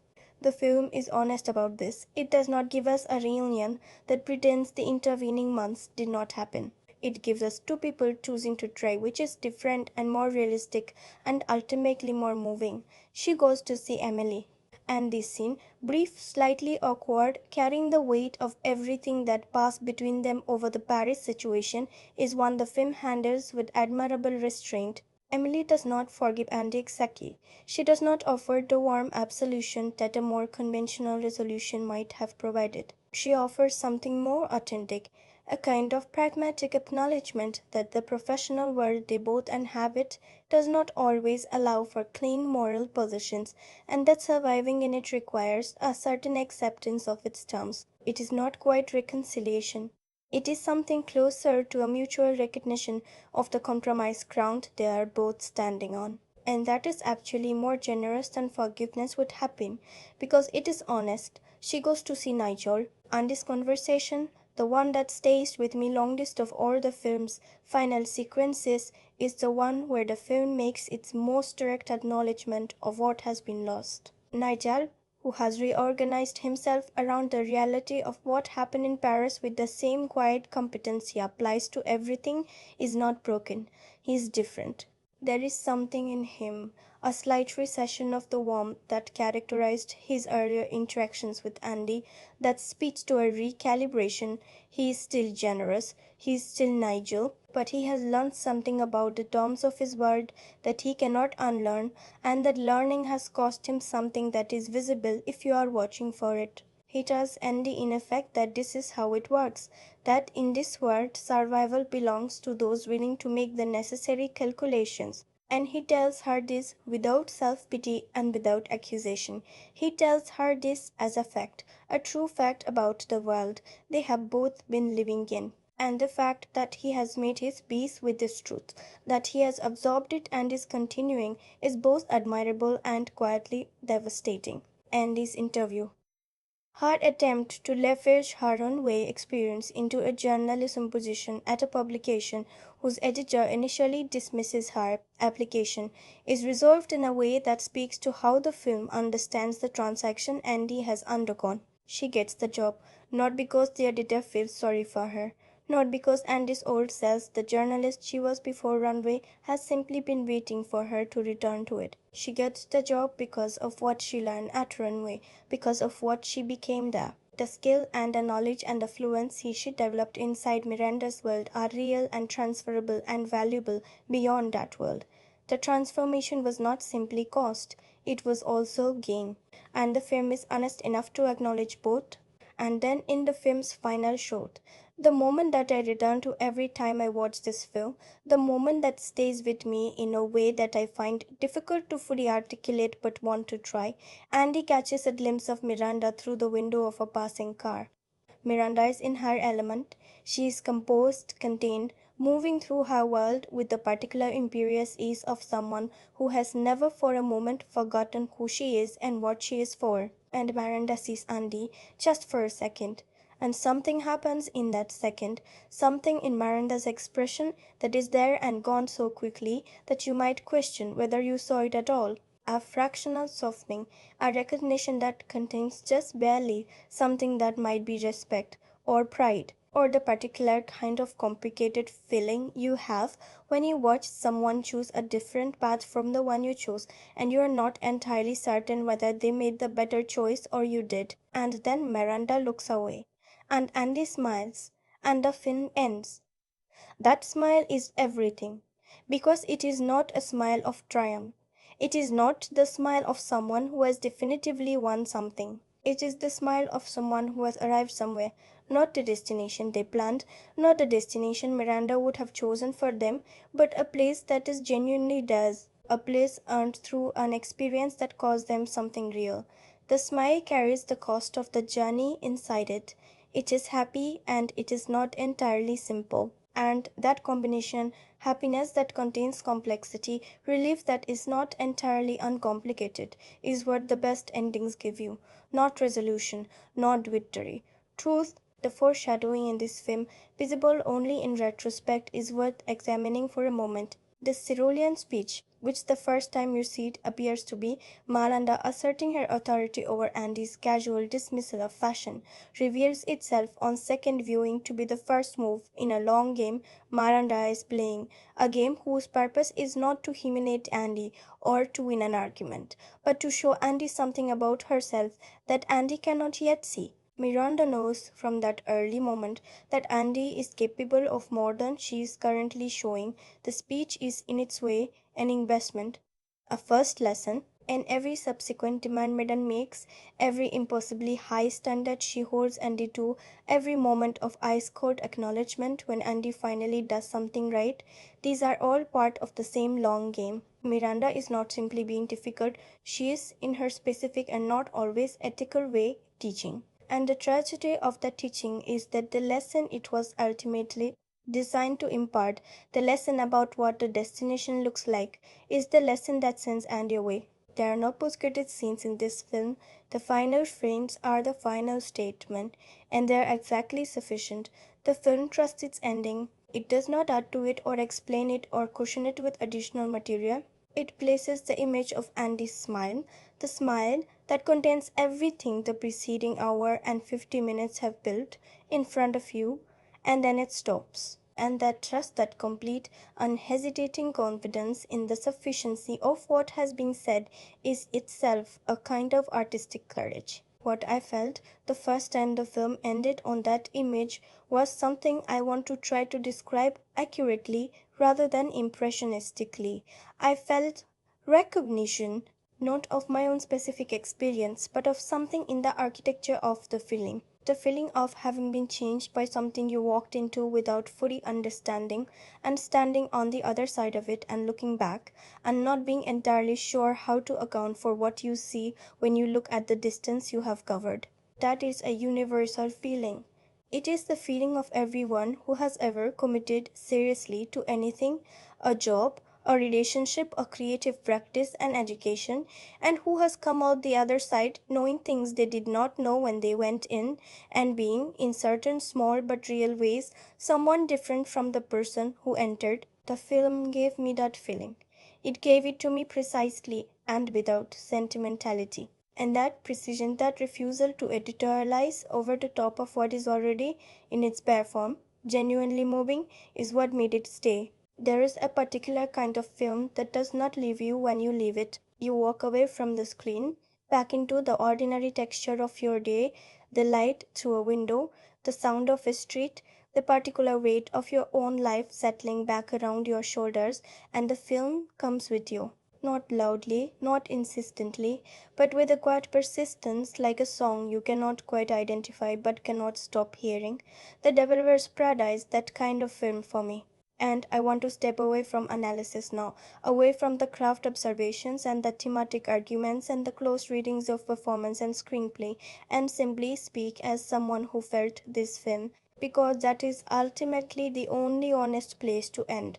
The single moment that has not left me, and I have thought about this carefully, because there are many candidates, is not the cerulean speech, though that is extraordinary. It is not the hotel suite scene, though that stays with me as well. It is not the final smile, though that image is genuinely beautiful and genuinely earned. The moment that has not left me is the one I described in the spoilers section as the film's most emotionally honest. Nigel's half second in that Paris lobby. The moment where Stanley Tucci reads the worst news and makes the decision in real time in front of your eyes to absorb it without breaking. That half second of acting, that invisible, private, enormous act of self containment is something I think about not only as a piece of filmmaking, but as a piece of truth about human experience. About what it looks like when someone who has given everything to something learns that everything was not enough, and about the particular kind of dignity available to a person in that moment. Not the dignity of victory, not the dignity of justified anger, but the dignity of continuing, of standing in the same room with the person who has just taken something from you and not giving them the additional satisfaction of seeing you fall apart over it. I think about that moment when I'm in professional situations that require a kind of composure I am not entirely sure I have. I think about it when I'm watching other people navigate loss or disappointment with more grace than I feel capable of. It is a small moment in a mainstream comedy drama. It is also one of the truest things I have seen in a cinema.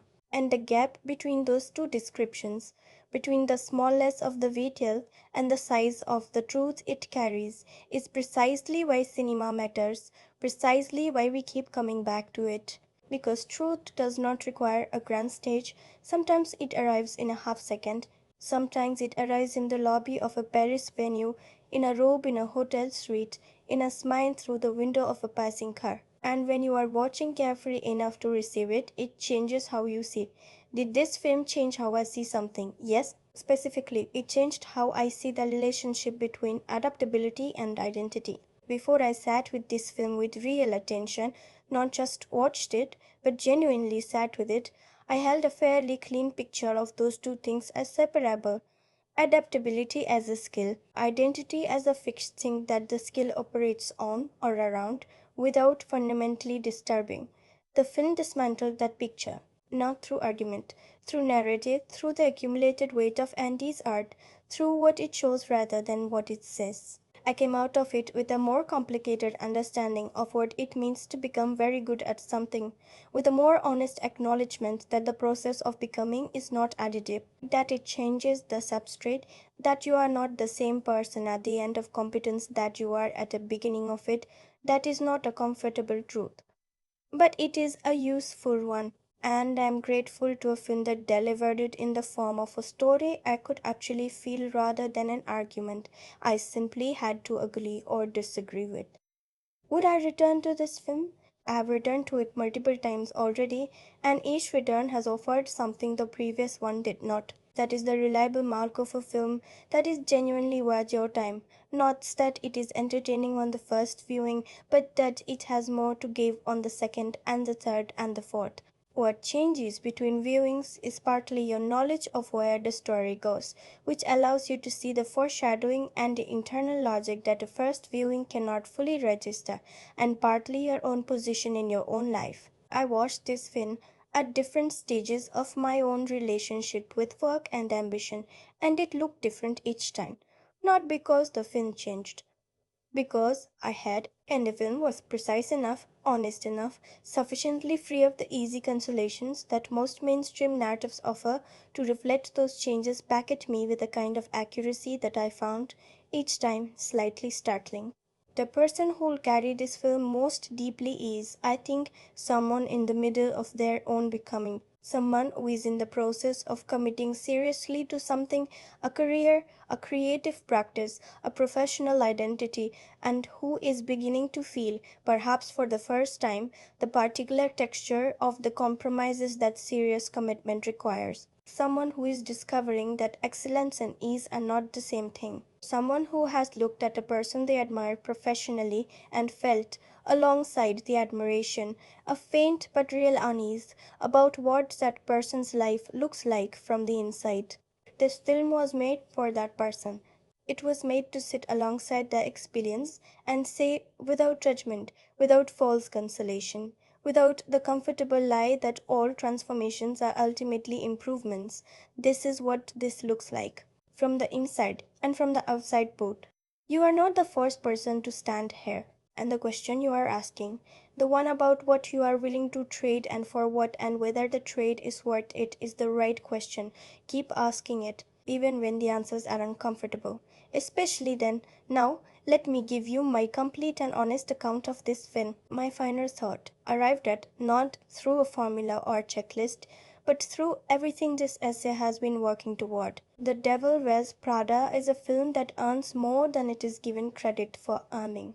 It is, on its surface, a glossy, sharply written, beautifully performed workplace comedy drama with a setting, the fashion industry at its most elevated and most extreme, that gives it a vision richness and a satirical edge that are genuinely pleasurable to spend time with. On that level alone it works.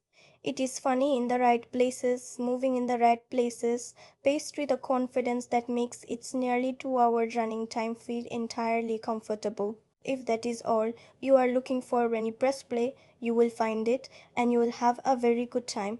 But this film is also, beneath that enjoyable surface, something more serious and more rigorous than its genre classification tends to suggest. It is a genuine moral inquiry about the nature of professional ambition and personal identity and the relationship between those two things, conducted through character and narrative rather than argument, which is the only way that inquiry can arrive with full emotional force. It is a film that respects its audience enough to leave its central questions open rather than resolving them into comfortable answers. It is a film whose most important performance, Meryl Streep's Miranda Priestly, operates at a level of technical and emotional sophistication that should, by any reasonable standard, be considered among the great screen performances of its decade. And it is a film that, nearly 2 decades after its release, continues to find new audiences who come to it expecting entertainment and leave carrying something they were not expecting to carry. That is not a small achievement, that is the definition of a film that matters. Who will love this most deeply? Anyone who has ever stood at the beginning of something they wanted badly and felt the first faint awareness that wanting it would change them.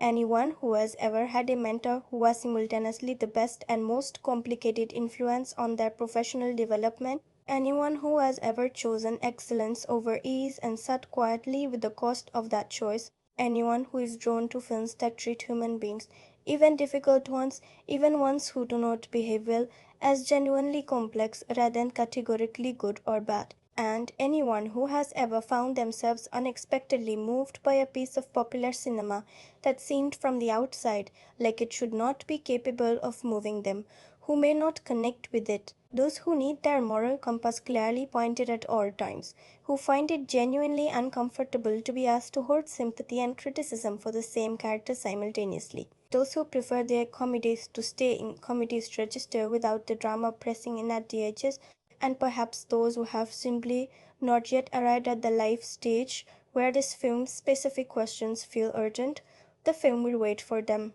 It has proven itself patient with the audiences that come to it before they're ready. They can always return. Cinema, streaming, or something to own. This is the film for the largest screen available to you on a first viewing, not because it is visually spectacular in the conventional sense, but because the performances reward scale. The face work, particularly Streep's, is best received when it is given space. On subsequent viewings, a smaller screen works beautifully. This is a film that rewards intimate attention, the kind of close watching that a laptop or a tablet actually facilitates rather than diminishes. And yes, this is a film worth owning, worth having available to return to without friction, worth being able to press play on at any stage of your own life and trust that it will have something new to offer. My rating for The Devil Wears Prada is 7.4 out of 10. And here is the one true sentence that earns that number. It is a film that gives you a great deal of pleasure and then, underneath the pleasure, gives you something more uncomfortable and more lasting. A question about who you are becoming and whether you are watching closely enough to see it happening. And it delivers both of those gifts with the grace and the honesty and the craft of people who genuinely believed in what they were making. 7.4, not a perfect film, but a true one.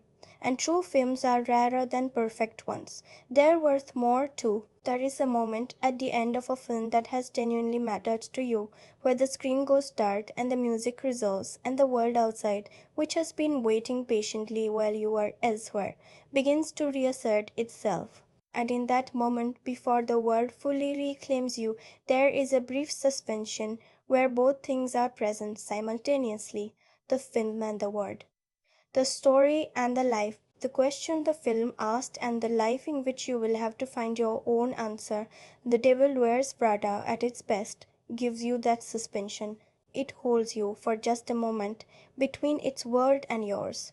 And in that moment, it offers you something that the best cinema always offers, not escape from your life, but a clearer view of it. A view from slightly further up, a vantage point from which the questions you are already living inside become briefly visible to you as questions. And that visibility, that moment of being able to see your own life as something being navigated rather than simply live, is what art is for.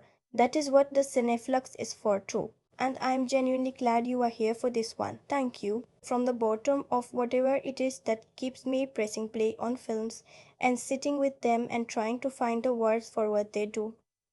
Thank you for being here. Thank you for watching with the kind of attention that makes this kind of essay feel worth writing. If this one moved you or challenged you or gave you something to think about on the other side of it, leave that in the comments. Tell me which moment stayed with you. Tell me whether your reading of Miranda is sympathetic or critical or something more complicated than either. Tell me whether you think Andy made the right choice in Paris. That conversation, the one that happens in the comments between people who have genuinely felt a film and want to talk about what they felt, is one of the things I find most valuable about this community, and I read more of it than you might imagine. And if you want to keep thinking about films that ask serious questions inside popular forms, about the stories that hide their depth inside entertainment, that give you pleasure on the surface and truth underneath, then subscribe to the Cine Flux. This is what we do here, every single time. The next essay is coming very soon, and the film we are going to sit with next, I will only say this, is one that, like The Devil Wears Prada, arrived in its cultural moment wearing a disguise. A film that told you it was one kind of story, and then, if you stayed with it long enough and watched carefully enough, revealed itself to be something altogether more extraordinary. I think you are going to want to be here for it. That is the Cine Flux. I will see you in the next one.